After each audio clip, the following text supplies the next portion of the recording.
नमस्कार विद्यार्थी मित्र हो. आपल्याला राज्यसेवा पूर्व परीक्षा 1 डिसेंबर रोजी होणार आहे आणि त्याचबरोबर कंबाईनची जी परीक्षा आहे ती आपल्याला जानेवारीमध्ये आहे. तर अशा वेळेस आपल्याला जे काही आपले पूर्व परीक्षेसाठी आवश्यक असणारे घटक आहेत त्यामध्ये इंडियन पॉलिटी हा एक महत्त्वपूर्ण घटक आहे, ज्याच्यावरती राज्यसेवेला आपण पाहतोय की 10 ते 15 प्रश्न येतात आणि त्याचबरोबर कंबाईनला सुद्धा आपल्याला त्यास एवढे प्रश्न येत असलेले दिसून येतात. आणि मग इंडियन पॉलिटी म्हटल्यानंतर त्याच्यामध्ये मेजरली जो चंक आहे किंवा जे काही जास्तीत जास्त प्रश्न विचारले जातात, जवळपास असं समजूया की जर 15 प्रश्न येत असतील तर 15 पैकी 10 ते 12 प्रश्न हे आपल्या कॉन्स्टिट्यूशन वरती विचारले जातात आणि बाकीचे जे प्रश्न आहेत ते करंट रिलेटेड पॉलिटीवरती विचारले जातात. आणि मग अशा वेळेस आपण जर पाहिलं तर काही स्पेसिफिक टॉपिक्स आहेत, त्या टॉपिक्सवरती जास्तीत जास्त फोकस असतो आणि त्यावरती प्रश्न विचारले जातात. मग ते पूर्व परीक्षेला असतील किंवा मुख्य परीक्षेला असतील. आणि मग आपण तुमच्या सोयीसाठी म्हणून आपण हा एक मॅरेथॉन व्हिडिओ घेऊन येत आहोत, ज्याच्यामध्ये आपण कमीत कमी वेळेमध्ये पूर्ण पॉलिटीचं रिव्हिजन करूया आणि त्या दृष्टीनं आपल्याला कमीत कमी मी म्हणेन की 15 प्रश्न येत असतील तर आपण 10 प्रश्नापर्यंत तरी इझिली या मॅरेथॉन व्हिडिओमधून जाऊ शकतो. या पद्धतीनं तयारी करण्याचा प्रयत्न करूया. आपण पाहतोय की राज्यघटना, त्याच्यामध्ये घटना निर्मिती आहे, घटनेची वैशिष्ट्ये आहेत, प्रस्तावना आहे, संघराज्य आणि राज्यक्षेत्र म्हणजे घटनेचं जे काही पहिला भाग आहे तो आहे. याच्याशिवाय आपण पाहतो नागरिकत्व, मूलभूत हक्क, मार्गदर्शक तत्वे, मूलभूत कर्तव्य, याशिवाय घटना दुरुस्ती आहेत आणि याशिवाय आपण पूर्ण संसद म्हणतो, ज्याच्यामध्ये राष्ट्रपती, उपराष्ट्रपती आणि आपलं पार्लमेंट हे दोन्ही असतात. त्याचबरोबर पंतप्रधान आणि मंत्रिमंडळ, संसद, विधानमंडळ, विधान परिषद, म्हणजे आपले जे 3 घटक आपण 3 पिल्लर्स म्हणतो मोस्टली, कुठले कार्यकारी, त्याचबरोबर विधिमंडळ आणि ज्युडिशरी, हे तिन्ही आपल्याला पाहावे लागतील. आणि याच्याशिवाय आपण पाहतो की घटनात्मक जे काही अधिकारी आणि घटनात्मक जे काही आयोग आहेत त्याच्यावरतीही प्रश्न विचारले जातात, जसं महान्यायवादी, महाधिवक्ता आहे, कॅग आहे, याच्यावरती प्रश्न विचारले जातात. याच्याशिवाय आपण पाहतोय की मोस्टली जर बघितलं तर जे आयोग आहेत त्याच्यामध्ये मग आपला निवडणूक आयोग आहे आणि याशिवाय आपला राज्य लोकसेवा आयोग आणि केंद्र लोकसेवा आयोग आहे, याशिवाय वित्त आयोग आहे. या वेगवेगळ्या आयोगावरती प्रश्न विचारले जातात. तर हे काही महत्त्वपूर्ण टॉपिक्स आहेत, त्यांचा आढावा आपण या ठिकाणी घेण्याचा प्रयत्न करूया.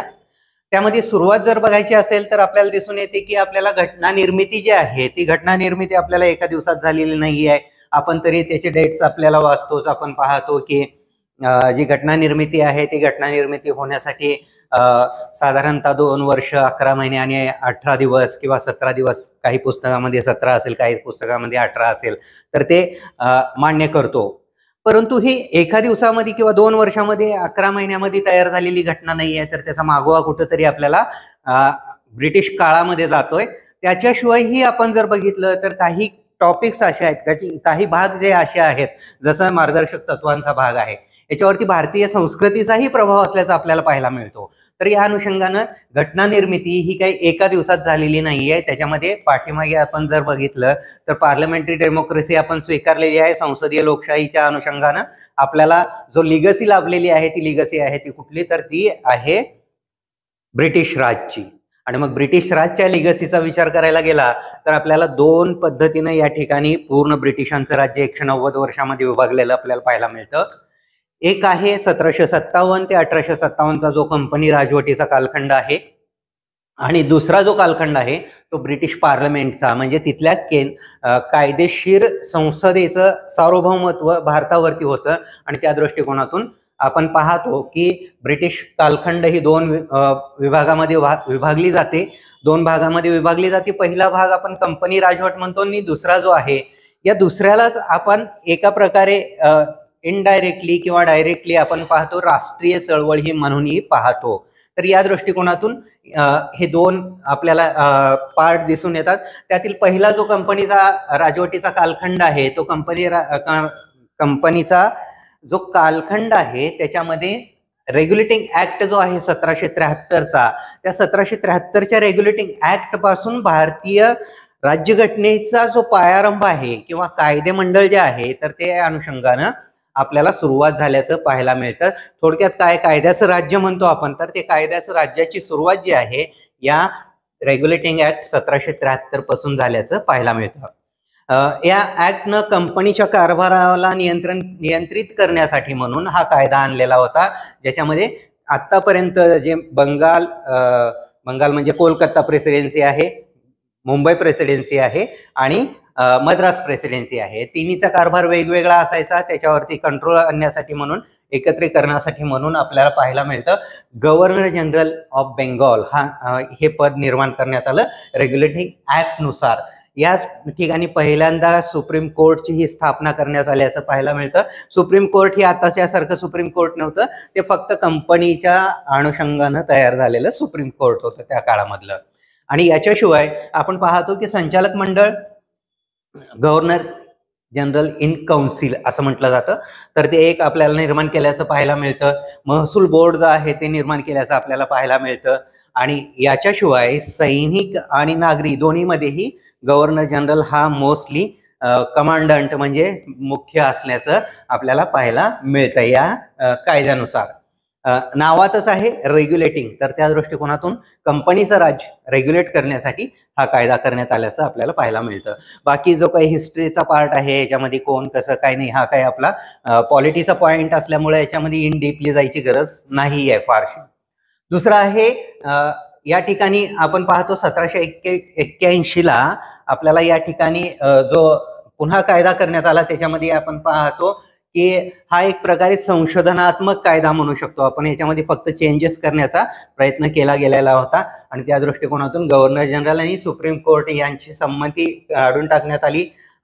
त्याच बरोबर आपण पाहतोय की याच्यामध्ये या कायद्यानुसार थोडासा बदल, सर्वात महत्वपूर्ण बदल एक करण्यात आलेला होता की गव्हर्नर जनरलचा जो काही निर्णय गव्हर्नर जनरलवरती बंधनकारक होता, काउन्सिलचा निर्णय, तर तो या ठिकाणी काढून टाकण्यात आल्याचं पाहायला मिळतं. याचं रिझन काय आहे, तर लॉर्ड कॉर्नवॉलिस हा भारतामध्ये व्हाईसराय नाही तर गव्हर्नर जनरल म्हणून येत होता, कारण व्हाईसराय हे पद 1857 निर्माण करण्यात आलेलं होतं. तर तो गव्हर्नर जनरल म्हणून भारतात येत असताना त्याला भारतामध्ये त्याच्यावरती आणखी कोणीतरी असावं अशी इच्छा नव्हती, कारण तो राजघराण्याशी संबंधित व्यक्ती असल्यामुळं त्याला कोणाच्या हाताखाली काम करायचं नव्हतं आणि म्हणून हा कायदा करण्यात आल्याचं आपल्याला दिसून येतं. त्यानंतर पिट्स इंडिया ऍक्टला 1784 याच्यामध्ये संचालक मंडळ निर्माण करण्यात आलं आणि त्याच्यावरती बोर्ड ऑफ डायरेक्टर्स, नियंत्रण मंडळ हे निर्माण करण्यात आलं. संचालक मंडळावरती नियंत्रण मंडळ कुठं बसायचं, तर ते ब्रिटिश पार्लमेंट आणि तिथला जे काही राजकीय सरकार होतं यांच्यामधलं मिक्सअप होतं आणि त्या दृष्टिकोनातून नियंत्रण मंडळ या ठिकाणी आपल्याला पाहायला मिळतं. त्यानंतर मग आणखी मध्ये चार्टर ऍक्ट आले, जसं 1792चा, त्यानंतर 1813चा आणि 1833चा. तर 1813 मध्ये काही फारसं महत्वपूर्ण चेंजेस नाही आहेत, तर त्या दृष्टिकोनातून चार्टर ऍक्ट 1833चा महत्वपूर्ण असल्याचं आपल्याला दिसून येतं. याच्यामध्ये काय आहे, तर या कायद्यानं आतापर्यंत बंगालचा गव्हर्नर जनरल होता, तो आता भारताचा गव्हर्नर जनरल झाला. म्हणजे याचा अर्थ काय, इनडायरेक्टली आता संपूर्ण भारतामध्ये इंग्रजी सत्ता, कंपनी राजवट निर्माण झाली आहे असं इनडायरेक्टली त्यांना सांगायचं होतं. आणि त्या अनुषंगाने बंगालचा गव्हर्नर जनरल भारताचा गव्हर्नर जनरल म्हणून निर्माण करण्यात आलं पद. आणि तो पहिला लॉर्ड बेंटिक जो आहे हा पहिला भारताचा गव्हर्नर जनरल म्हणून आपण पाहतो. आणि हा शेवटचा बंगालचा गव्हर्नर जनरल, दोन्ही लक्षात ठेवा, शेवटचा बंगालचा गव्हर्नर जनरल म्हणजेच भारताचा पहिला गव्हर्नर जनरल. तर तो होता लॉर्ड विल्यम बेंटिक. यानं कंपनीची सत्ता, व्यापारी जी काही सत्ता होती ती समाप्त करण्यात आली, कारण कंपनी आणि व्यापार, आता कंपनीची सत्ता असल्यामुळं सत्ता म्हणजे शासनानंच व्यापार करावा ही कन्सेप्ट अस्तित्वात नव्हती. आणि त्या अनुषंगानं आपण पाहतोय की व्यापारी एकाधिकार जो आहे तो पूर्णपणे समाप्त करण्यात आला आणि फक्त प्रशासकीय कार्य करण्याचं कार्य हे कंपनीला देण्यात आल्याचं आपण पाहतो. त्यानंतर 1853चा जो चार्टर ऍक्ट होता तो सगळ्यात शेवटचा चार्टर ऍक्ट म्हणता येईल. या चार्टर ऍक्ट मध्ये असं सांगण्यात आलं की कंपनीची सत्ता, आता जसं पहिल्याचे चार्टर ऍक्ट होते प्रत्येक 20 वर्षाला कंपनीची राजवट वाढवली जायची, पण 1853च्या चार्टर ऍक्ट मध्ये पहिल्यांदा सांगण्यात आलं की आता यापुढे राजाची मर्जी असेपर्यंत कंपनीची सत्ता भारतामध्ये राहील. याचाच अर्थ इनडायरेक्टली त्यांना सांगायचं होतं की आता तुमचं संपलेलं आहे. आणि ते 1857च्या उठावानं त्यांना ते कारण दिलं ब्रिटिश संसदेला आणि कंपनीची सत्ता काढून घेतली, हे आपण पाहतो. तर या कंपनीच्या कार्यकालातील शेवटचा कायदा आपण म्हणू शकतो चार्टर ऍक्ट म्हणू शकतो. यानं काय केलं, लॉर्ड मेकालो आयोग जो आहे तो निर्माण केला. मेकालो आयोगामध्ये आयोगाच्या जे शिफारसी आहेत त्याच्यातून आणखी बरेचसे चेंजेस झाले भारतीय प्रशासनामध्ये आणि त्यातूनच आपण पाहतो की पुढील काळामध्ये यूपीएससी म्हणजे त्या काळात ICS इंडियन सिव्हिल सर्व्हिसेसची सुरुवात झाल्याचं आपल्याला दिसून येतं. तर याच्यानंतर 1853चा जो चार्टर ऍक्ट आहे त्याच्यानंतर आपण जर पाहिलं तर 1857चा उठाव झाला आणि 1857च्या उठावानंतर ट्रान्सफर ऑफ पॉवर जो म्हणतो आपण तो कायदा आला. ट्रान्सफर ऑफ पॉवर म्हणजे काय आहे, ब्रिटिश कंपनीची सत्ता जाऊन त्या ठिकाणी ब्रिटिश पार्लमेंटची सत्ता आली. 53च्या चार्टर ऍक्ट मध्ये इनडायरेक्टली सांगितलेलंच होतं की आता आपल्याला कंपनीला जास्त काळ टिकणार नाहीये, कारण पुढे 20 वर्षासाठी त्यांना चार्टर देण्यात आलेला नव्हता. तर या दृष्टिकोनातून आपण पाहतो की जे काही ब्रिटिश पार्लमेंटची सत्ता होती त्या कालखंडामध्ये म्हणजे 1858 ते 1947 हा जो कालखंड आहे हा खऱ्या अर्थानं भारतीय लोकशाहीची पायाभरणी म्हणू शकतो. आतापर्यंतचे जे कायदे होते ते कायदे डायरेक्टली इनडायरेक्टली फक्त कंपनीची राजवट मजबूत करण्यासाठी निर्माण झालेले कायदे आपल्याला पाहायला मिळतात. परंतु आता इथून मात्र आपल्या पार्लमेंटची म्हणजे सध्याची जी काही आपली राजकीय व्यवस्था आहे त्याची पायाभरणी किंवा त्याचं बीजारोपण जे आहे या कालखंडात झाल्याचं आपल्याला दिसून येतं. आणि मग या दृष्टिकोनातून जर बघितलं तर पहिला भारत सरकार कायदा जो आहे यानं काय केलं, कंपनीची सत्ता संपवली. गव्हर्नर जनरल बरोबर व्हाईसराय हे पद नवीन निर्माण केलं. व्हाईसराय म्हणजे काय, तर व्हाईसराय हे पद जे होतं ते भारतीय संस्थानिक आणि ब्रिटिश सत्ता म्हणजे ब्रिटिश सम्राज्ञी किंवा राजा तिथला या दोघांमध्ये मीडिएटर म्हणून काम करणारं पद होतं, ते म्हणजे व्हाईसराय. तर त्या अनुषंगानं गव्हर्नर जनरल याच्याकडेच मोस्टली व्हाईसराय हे पद दिलं जायचं, त्यामुळे भारताचा गव्हर्नर जनरल आणि व्हाईसराय असं एकत्र म्हटलं जायचं हे आपण पाहतो. त्याचबरोबर एक भारत मंडळ म्हणजे इंडियन काउन्सिल निर्माण करण्यात आलं, जे म्हणजे त्याचा प्रमुख भारत मंत्री असायचा आणि हे 15 सदस्यांचं मंडळ होतं. आणि एक प्रकारे आपण काय पाहतो की हे डायरेक्टली आपल्या इथल्या ज्या काही गव्हर्नर जनरलच्या हाताखालील प्रशासन होतं त्याला आदेश देऊ शकायचं. तर त्या अनुषंगानं हे रिस्पॉन्सिबल इथं असल्याचं आपल्याला पाहायला मिळतं. त्यानंतर 1861चा जो काही भारत काउन्सिल कायदा आहे, इंडियन काउन्सिल ऍक्ट, तर हा कायदा एक प्रकारे भारतामध्ये लोकशाहीचं बीजारोपण जे म्हणतो आपण म्हणजे पार्लमेंटची सुरुवात जी आहे ती या ठिकाणी इनडायरेक्टली झालेली पाहायला मिळते. इनडायरेक्टली कसं, गव्हर्नर जनरलच्या बॉडी म्हणजे जे त्याचं एक प्रकारे काय म्हणू शकतो आपण प्रशासन होतं, त्या प्रशासनामध्ये काउन्सिल निर्माण करण्यात आलं आणि ते काउन्सिल फक्त कायद्याशी रिलेटेड करण्यात आलं. त्यातले जे काही ॲडिशनल जे सदस्य निर्माण करण्यात आलेले होते, ॲडिशन करण्यात आलेले होते, ते एक प्रकारे याच्यामध्ये गव्हर्नर जनरल बरोबर काम करण्यासाठी त्याचे सेक्रेटरी असायचे, ते म्हणजे पूर्णपणे प्रशासन, आणि एक काउन्सिल निर्माण करण्यात आलं जे भारतीयांचा समावेश त्याच्यामध्ये काही करण्यात आलेला होता आणि तो म्हणजे एक प्रकारे विधिमंडळ अशा पद्धतीने विचार करण्यात येऊ शकतो आपण. मंत्रिमंडळ रचना जी आहे तर याचाही एक प्रकारे पाया याच ऍक्ट नुसार घातला गेलेला पाहायला मिळतो. याच्याबरोबर कायदे मंडळामध्ये जो काही भारतीयांचा समावेश झाला, याचा अर्थ असा नव्हता की लगेच सामान्य भारतीयाला घेतलं आणि चला गव्हर्नर जनरलच्या काउन्सिलमध्ये ऍड केलं, तर नाही. तर भारतीयांचं प्रतिनिधित्व म्हणून बनारसचा राजा असेल, पतेळ्याचे महाराज असतील किंवा सर दिनकरराव यासारखे व्यक्ती आहेत, यांना घेतलं गेलेलं होतं आणि यांना काही काम नव्हतं, फक्त व्हाईसरायनी किंवा गव्हर्नर जनरलने जे हात वर करेल त्याला ते हात वर करायचे, एवढंच काम यांचं असायचं. तर त्या अनुषंगानं नावाला काय आहे ना, परंतु एक प्रकारे विधिमंडळाची सुरुवात या ठिकाणी झाल्याचं पाहायला मिळतं. आणीबाणी काळामध्ये व्हाईसरायला अध्यादेश काढण्याचा, अधिसूचना काढण्याचा आणि ती 6 महिन्यापर्यंत लागू ठेवण्याचा अधिकार या कायद्यानुसार देण्यात आल्याचं पाहायला मिळतं. तर या अनुषंगानं जर बघितलं तर 1861चा काउन्सिल ऍक्ट, त्यानंतर या ठिकाणी विसरलं गेलेलं आहे, परंतु 1892चा एक कौन्सिल ऍक्ट आहे, जो 1892चा कौन्सिल ऍक्ट भारतामध्ये एक प्रकारे लोकशाहीच्या सुरुवातीची अगदी बीजारोपण झाल्यानंतर जो पुढला एक स्टेज आहे ती आल्याचं पाहायला मिळतं. कारण 1892च्या कौन्सिल ऍक्टनं पहिल्यांदा भारतामध्ये अप्रत्यक्ष निवडणुकांची सुरुवात करण्यात आल्याचं आपल्याला पाहायला मिळतं. जसं म्हणजे आता उदाहरणार्थ राज्यसभेची निवडणूक अप्रत्यक्ष असते, विधान परिषदेची निवडणूक अप्रत्यक्ष असते. तर या दृष्टिकोनातून अशा पद्धतीची अप्रत्यक्ष पद्धतीची निवडणूक जी रचना आहे ती 1892च्या कौन्सिल ऍक्टनं करण्यात आली. हे महत्वपूर्ण आहे, लक्षात असू द्या. त्यानंतर 1909चा मोर्लेमेंटो कायदा, ज्याला भारतीय council act, Indian council act असंही म्हटलं जातं. याच्यामध्ये आपण पाहतोय की सदस्यांना अंदाजपत्रकावरती चर्चा करण्याचा अधिकार पहिल्यांदा देण्यात आला. आता संसदेचं कामकाज काय असतं हे मूलतः लक्षात घेणं गरजेचं आहे. प्युरॉलिटीचा विचार करत असताना संसदेचं काम असतं कायदे करणं आणि कायद्यावरती चर्चा करणं, अंदाजपत्रक मांडणं आणि अंदाजपत्रकावरती चर्चा करणं. तर अंदाजपत्रकावरती चर्चा करण्याचा अधिकार पहिल्यांदा या कायद्यानं देण्यात आल्याचं दिसून येतं. दुसरी गोष्ट, याच्यामध्ये व्हाईसराय जी कौन्सिल आहे त्याच्यामध्ये पहिल्यांदा व्हाईसराय कौन्सिल याचा अर्थ काय आहे, तर व्हाईसराय कौन्सिल याचा अर्थ एक प्रकारे आपण याला मंत्रिमंडळ म्हणू शकतो. त्याच्यामध्ये पहिल्यांदा सत्येंद्रनाथ सिन्हा यांना घेण्यात आल्याचं आपल्याला पाहायला मिळतं 1909च्या कौन्सिल ऍक्ट नंतर.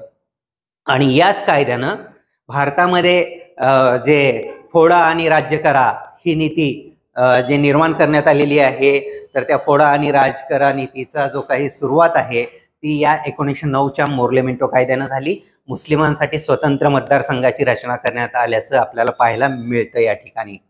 त्यानंतर 1919चा भारत सरकार कायदा आहे, मॉन्टेग्यू चेम्सफोर्ड ऍक्ट आपण म्हणतो त्याला. याच्यानं भारताचे हाय कमिशनर म्हणून एक पद निर्माण करण्यात आलं, जे मोस्टली व्हाईसराय आणि तिथलं ब्रिटिश पार्लमेंट या दोघांमधला दुवा म्हणून काम करायचं हे आपण पाहतो. तर त्या अनुषंगानं भारतीय उच्चायुक्त निर्माण करण्यात आलं हे पद. त्याचबरोबर स्वतंत्र मतदारसंघ जे आहे ते शिखांसाठी वाढवण्यात आलं. जसं पहिल्या याच्यामध्ये मुस्लिमांसाठी देण्यात आलेलं होतं तसं ते शिखांसाठी देण्यात आल्याचं आपल्याला दिसून येतं. युरोपियन लोकांसाठी पण देण्यात आलेलं आपल्याला पाहायला मिळतं. आणि याचबरोबर ड्युअल पॉलिटी, द्वैध प्रशासकीय व्यवस्था जी आहे या ठिकाणी लागू केली. त्याच्या आधी आपण काय पाहतो, रॉबर्ट क्लाइव्हनं द्वैत प्रशासन बंगालमध्ये लागू केलेलं होतं, बंगाल, बिहार, ओरिसामध्ये. पण या ठिकाणी आपण काय पाहतो, ड्युअल पॉलिटीचा अर्थ काय, सोपीव खाती आणि राखीव खाती ही दोन निर्माण करण्यात आल्याचं आपल्याला पाहायला मिळतं.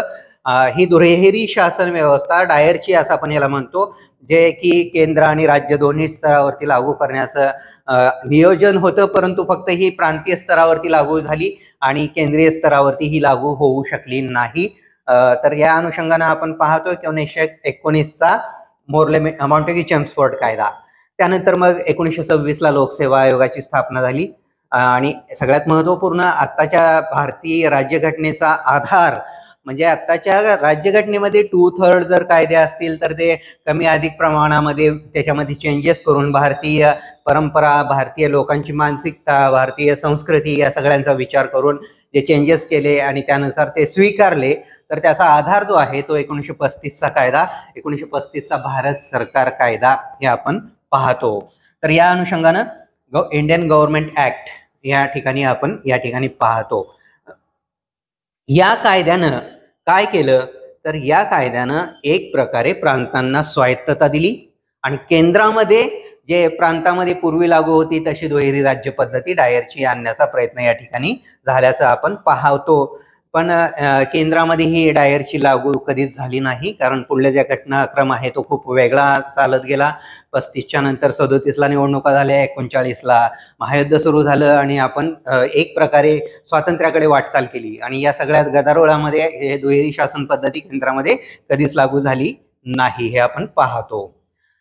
1935च्या कायद्यानं प्रांतीय स्वायत्तता दिली. संघराज्य जे आहे, संघराज्याचं न्यायालय, संघ न्यायालय म्हणून स्थापन करण्यात आलं, जे पुढील काळामध्ये सुप्रीम कोर्ट म्हणून आपण पाहतो. आणि त्याचबरोबर आपण पाहतो की याच दरम्यानच्या काळामध्ये भारतीय राज्यघटना असावी यासाठी म्हणजे ज्या काही सुरुवात झालेली होती त्याच्या आधी आपण पाहतो की वेगवेगळे प्रयोग झालेले होते. जसं नेहरू रिपोर्ट आहे, नेहरू रिपोर्टमध्ये भारतीयांची राज्यघटना भारतीयांनी बनवावी अशी जी संकल्पना होती. त्यानंतर मोदींची जिनांची 14 कलमी योजना आली. तर या दृष्टिकोनातून आपण पाहतो की त्याच्यानंतर जे आहे आपल्याला घटना निर्मितीची संकल्पना उचलून धरली. एम.एन. राव यांनी काँग्रेसनी मागणी केली, जवाहरलाल नेहरू, आणि 1940च्या ऑगस्ट ऑफरमध्ये एक प्रकारे इनडायरेक्टली ब्रिटिशांनी मान्य केलं. तोपर्यंत ते मान्य केलं नव्हतं, म्हणून 1935चा कायदा दिलेला होता. हे आपण पाहतो या ठिकाणी.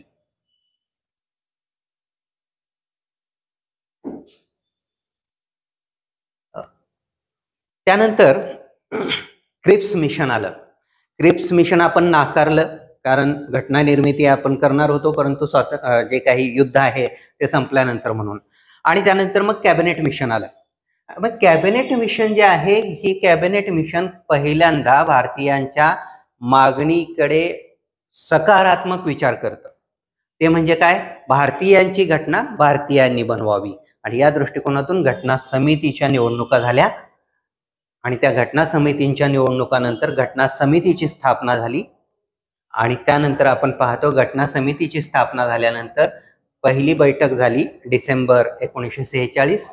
आणि त्यावेळेस सुरुवातीला आपण पाहतोय की 389 एकूण सदस्य होते, परंतु पुन्हा पाकिस्तान आणि भारत हे सेपरेट झाले, आणि त्याच्यामध्ये 296 भारताकडे आली, 93 म्हणजे या 389 मध्ये 296 ब्रिटिश भारत आणि 93 संस्थानिकांचे होते. आणि त्या दृष्टिकोनातून 389 हे भारताचे होते पूर्ण, आणि पाकिस्तानचे आपण कन्सिडर करतच नाही याच्यामध्ये. तर या अनुषंगाने जर बघितलं तर याच्यामध्ये 296 मध्ये 292 प्रांताद्वारे आणि 4 हाय कमिशनर म्हणजे मुख्य आयुक्त जे होते त्यांच्या प्रांतामधून, जसं दिल्ली, अजमेर, मारवाड, कुर्ग, बलुचिस्तान यांच्यामधून अशा पद्धतीनं निवड करण्यात येणार होती. पुढे 296 मध्ये जर बघितलं तर 208 हे काँग्रेसचे, 73 हे मुस्लिम लीगचे आणि 15 इतर आणि 8 अपक्ष असे होते, हे आपण पाहतो. आणि एकूणच घटना समितीचं कामकाज जर बघितलं तर 9 डिसेंबर 1946ला पहिली बैठक झाली. 13 डिसेंबरला आपण पाहतोय की उद्दिष्टांचा ठराव मांडण्यात आला. आणि दुसरी बैठक 11 डिसेंबरला जी झालेली होती त्यावेळेस राजेंद्र प्रसाद यांची निवड अध्यक्ष म्हणून करण्यात आली. तर दुसरी बैठक ज्याच्यामध्ये राजेंद्र प्रसाद यांची निवड करण्यात आली, आणि तिसरी बैठक ज्याच्यामध्ये उद्दिष्टांचा ठराव मांडण्यात आला. हा उद्दिष्टांचा ठराव म्हणजेच पुढील काळामध्ये आपण प्रस्तावना म्हणतो किंवा सरनामा म्हणतो, जो 22 जानेवारी 1947ला मंजूर करण्यात आल्याचं आपण पाहतो.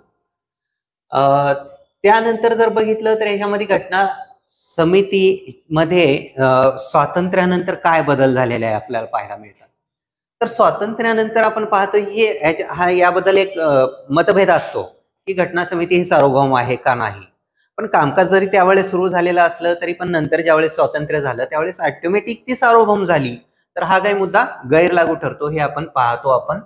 आणि घटना समिती 2 पद्धतीने कामकाज करायची. एक घटना समिती घटना निर्मिती करायचं काम, आणि दुसरं त्याच वेळेस संसद अस्तित्वात नसल्यामुळे हीच घटना समिती कायदेमंडळ म्हणून काम करायची.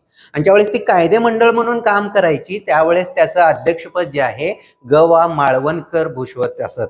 आणि त्याच्यामुळे आपण काय पाहतो की भारताचे पहिले सभापती म्हणून कुणाचं नाव घेतो तर ते ग.वा. माळवणकर यांचं घेत असतो आपण. आणि त्याच वेळेस घटना समितीचे अध्यक्ष म्हणून आपण राजेंद्र प्रसाद यांचं नाव घेतो. म्हणजेच ज्या वेळेस ती कायदे मंडळ म्हणून काम पाही त्यावेळेस ते ग.वा. माळवणकर अध्यक्षस्थान भूषवित असत, आणि ज्या वेळेस ती घटना निर्मितीची समिती म्हणून काम पाही त्यावेळेस राजेंद्र प्रसाद भूषवित असत. हे लक्षात असूया.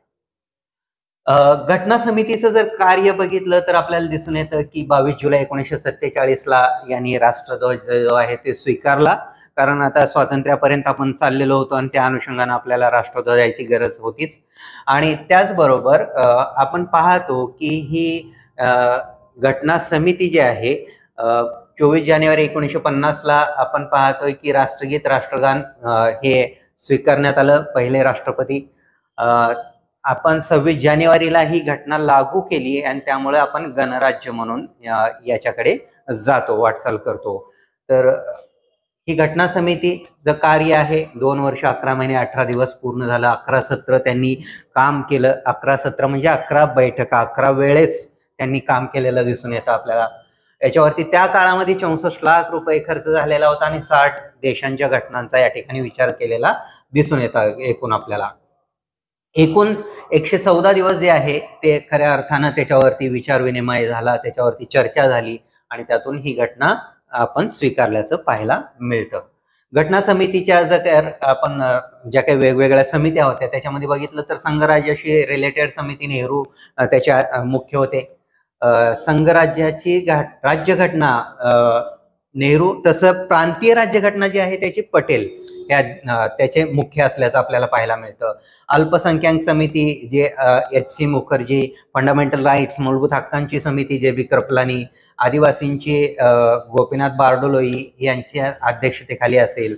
सुकाणू समिती म्हणून आपण डॉक्टर राजेंद्र प्रसाद यांच्याकडेच पाहतो आपण, आणि मसुदा समितीचे अध्यक्ष म्हणून आपण डॉक्टर बाबासाहेब आंबेडकर यांची निवड 29 ऑगस्ट 1947 ला केल्याचं पाहायला मिळतं. तर ह्या डेट्स महत्वाच्या आहेत, हे लक्षात असू द्या.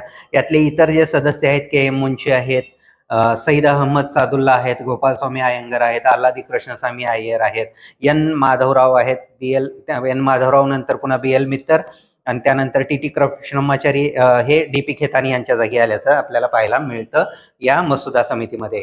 तर या दृष्टिकोनातून आपण घटना समितीचं कार्य पाहतो आणि त्याचबरोबर घटना समितीचे जी काही निशाणी होती ती हत्ती असल्याचं आपल्याला पाहायला मिळतं. मूळ राज्यघटनेचं जे काही हस्तलिखित आहे ते इटॅलिकच्या स्वरूपामध्ये निर्माण करण्याचं कार्य प्रेम बिहारी नारायण रायजादा यांनी केल्याचं आपल्याला दिसून येतं. आणि त्याचबरोबर हिंदी भाषेमधील हस्तलिखित जे आहे मूळ हस्तलिखित ते वसंत किशन वैद्य यांनी केल्याचं आपल्याला पाहायला मिळतं. तर अशा पद्धतीने घटना निर्मिती पूर्णपणे झाल्याचं आपल्याला दिसून येतं. त्यानंतर घटनेची वैशिष्ट्ये हा पुढला टॉपिक आहे. तर घटनेच्या वैशिष्ट्यामध्ये आपण पाहतो की असं म्हटलं जातं की भारतीय राज्यघटना ही उसनवारीची राज्यघटना आहे. भारतीय राज्यघटना ही ठिगळ, म्हणजे ते पूर्वीच्या लहान म्हणजे मुलांना गोधडी वगैरे अंगरली जायची. म्हणजे गोधडी म्हणजे काय, आत्ताच्या काळामध्ये रजाई म्हणतो आपण, ते ठिगळ लागलेली वेगवेगळ्या याची. तर त्या पद्धतीची एक राज्यघटना आहे असं म्हटलं जातं. कारण काय, आपण वेगवेगळ्या देशांकडून बरेचसे वैशिष्ट्ये जे आहेत त्यांची महत्वपूर्ण असलेली स्वीकारलेली आहेत. आणि त्या दृष्टिकोनातून आपण पाहतोय की कुठल्या कुठल्या देशांकडून आपण काय स्वीकारलेलं आहे याच्यावरती प्रश्न विचारला जात असतो. तसं अमेरिकेकडून मूलभूत हक्क स्वीकारलेली आहेत, म्हणजे संकल्पना. त्याचबरोबर स्वतंत्र न्यायव्यवस्था ही आपण स्वीकारलेली आहे. डोंट नो आत्ताच्या काळामध्ये स्वतंत्र राहिली आहे का नाही, परंतु स्वतंत्र न्यायव्यवस्था स्वीकारलेली आहे. न्यायिक पुनर्विलोकन जे आहे ते पण स्वीकारलेलं आहे. जे काय म्हणतो ज्युडिशियल रिव्ह्यू, एखादा कायदा जर चुकीचा असेल त्याला गैरलागू ठरवण्याचा अधिकार, तर तो स्वीकारलेला आहे. राष्ट्रपतीवरती महाभियोग, इम्पिचमेंट जी प्रोसेस आहे तर ती प्रोसेस पण अमेरिकेकडून स्वीकारलेली आहे. आणि अमेरिकेमध्ये सिनेटचं जे काही प्रमुख असतो तो उपराष्ट्रपती पदसिद्ध असतो. तसं भारतीय राज्यव्यवस्थेमध्ये आपण पाहतो की राज्यसभेचा सभापती म्हणजेच उपराष्ट्रपतीचं पद जे आहे ते पदसिद्ध देण्यात आलेलं आहे. आपल्या उपराष्ट्रपतीला जे काही पगार मिळतो तो उपराष्ट्रपती म्हणून दिला जात नाही. त्याचा प्रोटोकॉल आणि पगार जो आहे तो सगळा सभापती, राज्यसभेचा सभापती म्हणून दिला जातो, हे आपण पाहतो. आणि राष्ट्रपतींचा जसं महाभियोग आहे तसंच न्यायाधीशांचा, सर्वोच्च आणि उच्च न्यायालयातील न्यायाधीशांचा महाभियोग ही याच पद्धतीने असल्याचं दिसून येतं. दुसरं, आपण कॅनडाकडून बरेचसे गोष्टी स्वीकारलेल्या आहेत. आता आपण पाहतोय की या मागच्या 4-6 महिन्यामध्ये किंवा या 2 वर्षामध्ये कॅनडा आणि भारताचे संबंध थोडेसे विस्कळीत होऊ लागलेले आहेत किंवा तणाव निर्माण होऊ लागलेला आहे, हे पाहतो. पण तरीही कॅनडाकडून आपण सेंट्रलाइज जे काही पॉवर आहे तर ते केंद्र जे आहे, मजबूत केंद्र, आपण ही संकल्पना तिकडून स्वीकारलेली आहे. आणि जो 3 सूची आहेत आपल्या, केंद्र सूची, राज्य सूची आणि समवर्ती सूची, या तिन्हीमध्ये नसलेला विषय त्याच्यावरती कायदा करण्याचा अधिकार म्हणजे शेषाधिकार, ही संकल्पना आपण कॅनडाकडूनच स्वीकारलेली आहे. राज्यपालांची नेमणूक करण्याचा अधिकार जो आहे तो पण कॅनडाकडून स्वीकारलेला आहे. आणि सर्वोच्च न्यायालयाचा अधिकार, क्षेत्र निर्धारण जे आहे हे कॅनडाची राज्यघटना अभ्यासून आपण स्वीकारलेला आहे. आयर्लंडकडून आपण मार्गदर्शक तत्वे, त्याचबरोबर राज्यसभेमध्ये जे काही राष्ट्रपतीद्वारे नामनिर्देशित सदस्य असतात ते, आणि राष्ट्रपतींची निवडणूक हे आपण स्वीकारलेलं आहे. ऑस्ट्रेलियाकडून समवर्ती सूचीची संकल्पना स्वीकारलेली आहे. आणि त्याचबरोबर ज्यावेळेस दोन्ही सभागृहामध्ये मतभेद होतील त्यावेळेस जॉईंट सेशनची जी काही संकल्पना आहे ती पण आपण ऑस्ट्रेलियाकडूनच घेतलेली आहे. हे आपण पाहतो. ब्रिटिशांकडून आपण ऑलरेडी बऱ्याचशा गोष्टी स्वीकारलेल्या आहेत, कारण त्यांचंच राज्य होतं आणि त्यामुळे आपण पाहतोय की त्यांच्यापासूनच आपल्याला लिगसी मिळालेली आहे. म्हणजे एकेरी नागरिकत्व आहे, कायद्याचं राज्य आहे, कायदेमंडळाची पद्धती आहे, संसदीय शासन व्यवस्था आहे, संसदीयाचे विशासिधिकार आहेत आणि द्विग्रही शासन व्यवस्था जी आहे ती ब्रिटिश देशाकडून किंवा त्यांच्या घटनेकडून आपण स्वीकारलेलं दिसून येतं आपल्याला. आणि 1935च्या कायद्यामधून आपण पाहिलंय तर आणीबाणीच्या तरतुदी, लोकसेवा आयोग आहे, याच्याशिवाय आपण न्याय व्यवस्था, राज्यपालाचं पद, संघराज्य शासन पद्धती या गोष्टी आपण स्वीकारल्याचं पाहायला मिळतं. आणखी आपण जर पाहिलं तर इतर देशाकडून आपण जर पाहायला गेलं तर जसं पुढील काळामध्ये आपण रशियाकडून मूलभूत कर्तव्ये स्वीकारलेली आहेत. जर्मनीकडून आपण पाहतो आणीबाणीची तत्व जी आहेत ती स्वीकारलेली आहेत. विमर कॉन्स्टिट्यूशन म्हणतो आपण, त्यांच्याकडून ते स्वीकारल्याचं आपल्याला पाहायला मिळतं. जर्मनीकडून आणीबाणी दरम्यान मूलभूत हक्कांचं निलंबन कसं केलं जातं याबद्दल आहे. जपानचं कायद्याचं राज्य, सोव्हिएत युनियनकडून मूलभूत कर्तव्ये आणि सामाजिक आर्थिक न्याय, जो आपला आर्टिकल 39 जे आहे मार्गदर्शक तत्वामधलं, त्याच्याशी रिलेटेड हे आपल्याला पाहायला मिळतं. तर अशा पद्धतीनं आपण पाहतो. दक्षिण आफ्रिकेतून आपण आर्टिकल 368 जे आहे घटना दुरुस्तीची जी पद्धत आहे तर त्याबद्दल आपण ते तत्व स्वीकारलेलं आपल्याला दिसून येतं. आणि राज्यसभेतील सदस्यांची निवड कशी करायची हे पण आपण दक्षिण आफ्रिकेकडून स्वीकारलेलं आहे. तर यामुळं आपली राज्यघटना उसनवारीची राज्यघटना म्हणतो, कारण वेगवेगळ्या देशाकडून वेगवेगळ्या संकल्पना आपण स्वीकारलेल्या आहेत कंपॅरेटिव्हली. म्हणून आपली राज्यघटना तशी चांगली, मजबूत आणि काय म्हणतो आपण जास्तीत जास्त लेंदी झालेली आहे. कारण भारताची राज्यघटना जेवढी लेंदी आहे तेवढी कुठल्याही देशाची राज्यघटना नाही आहे लिखित स्वरूपात, आणि त्याचबरोबर सर्वात मोठी आणि दीर्घ अशी नाही आहे. तर हेच वैशिष्ट्यच आहे त्याचं. आता जर वैशिष्ट्य बघितली तर उसनवारीची राज्यघटना म्हणतोच आपण. त्याचबरोबर एकात्मकतेकडे झुकणारे संघराज्य, म्हणजे केंद्राकडे झुकणारं संघराज्य. संघराज्य जरी म्हणत असलो तरी पण प्रबळ केंद्र आहे, राज्यांना फारसे अधिकार नाही आहेत. दुसरं, संसदीय शासन व्यवस्था हे एक वैशिष्ट्य आहे. स्वतंत्र आणि एकात्मिक न्याय पद्धती. स्वतंत्र यासाठी की त्यांच्यावरती आपण कुठलंही बंधन घालू शकत नाही न्याय व्यवस्थेवरती, आणि एकात्मिक म्हणजे सर्वोच्च न्यायालय भारतासाठी एकच आहे म्हणून. मूलभूत हक्क हे एक महत्वपूर्ण वैशिष्ट्य आहे. मार्गदर्शक तत्वे वैशिष्ट्य आहेत. धर्मनिरपेक्ष राष्ट्र हे पण महत्वपूर्ण वैशिष्ट्य आहे. आताच्या काळात डोंट नो सार्वत्रिक प्रौढ मताधिकार जे आहे तो पण आपल्याला एक महत्वपूर्ण वैशिष्ट्य म्हणतो. आणि आणीबाणीच्या तरतुदी ज्या आहेत त्या आपण प्रमुख वैशिष्ट्याकडे आपण वाटचाल करतो. तर हे सगळ्यात प्रमुख वैशिष्ट्य असल्याचे आपल्याला दिसून येतं. तर हा एक टॉपिक, याच्यावरतीही प्रश्न येतात. तर त्या दृष्टिकोनातून ह्याच्यावरती येणारे प्रश्न कुठल्या देशाकडून काय स्वीकारलेलं आहे असा विचारला जातो. तर ते पाठ असणं गरजेचं आहे. यानंतर पुढला जो पॉइंट आहे तो म्हणजे कुठला आहे तर प्रस्तावनेचा सरनामा भाग 1 म्हणून आपण याच्याकडे पाहतो. प्रस्तावना जी आहे तर ती सुरुवातीला आपल्या साहजिक आहे, कुठल्याही पुस्तकाला प्रस्तावना असती. मग आपण जर घटना आहे एक पुस्तक समजलं तर त्याला प्रस्तावना आहेच. त्या प्रस्तावनेमध्ये त्या पूर्ण पुढल्या घटनेमध्ये काय काय आहे याचा एक समारोप असतो. पुढं काय आहे सगळं त्याचा एक क्रक्स असतो त्याच्यामध्ये. आणि त्या दृष्टिकोनातून आपलं सरनामा एक महत्वपूर्ण वैशिष्ट्य आहे. आपल्या राज्यघटनेचं हे एक आपल्याला ओळखपत्र म्हणता येऊ शकतं. आपल्या या प्रस्तावनेला, सरनाम्याला एक आत्मा असंही म्हटलं जातं. आणि त्याचबरोबर याला एक चावी असंही म्हटलं जातं. चावी म्हणजे की. ज्यावेळेस ही पुढलं दार उघडत नसेल तर ते सरनाम्यावरून आपल्याला उघडता येऊ शकतं, म्हणून याला की म्हटलं गेलेलं आहे.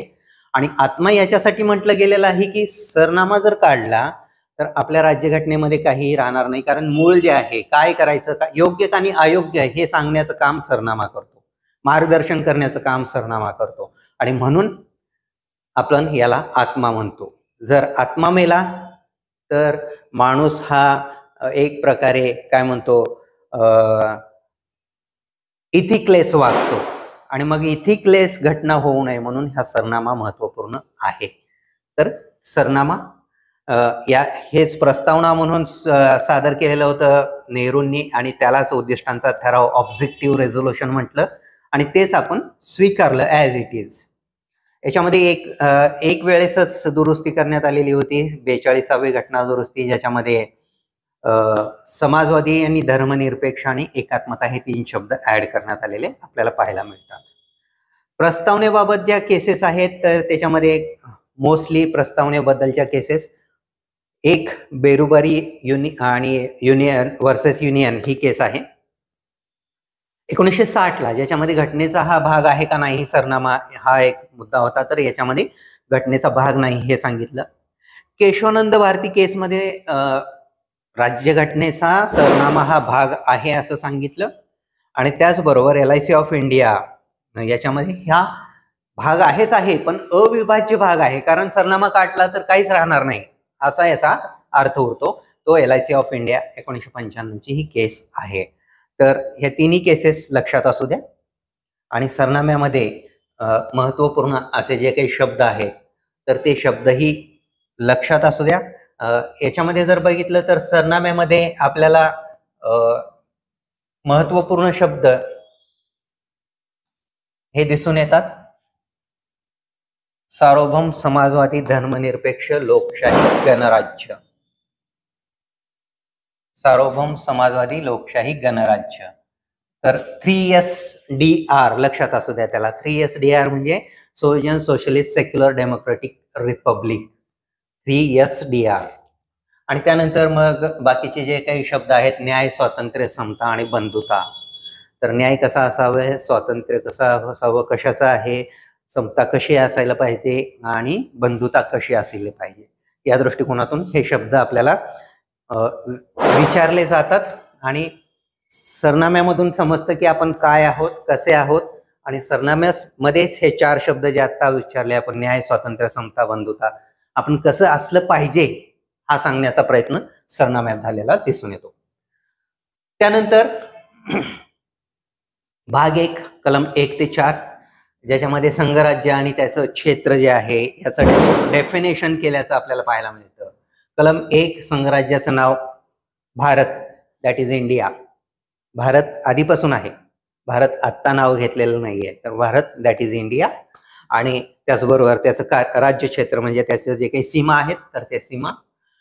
कलम 2 मध्ये नवीन राज्य एखादी दाखल करायचं किंवा स्थापन करायचं त्याचे अधिकार कुणाकडे आहेत काय नाही हे सांगितलेलं आहे. ऑब्व्हियसली संसदेला ते अधिकार आहेत.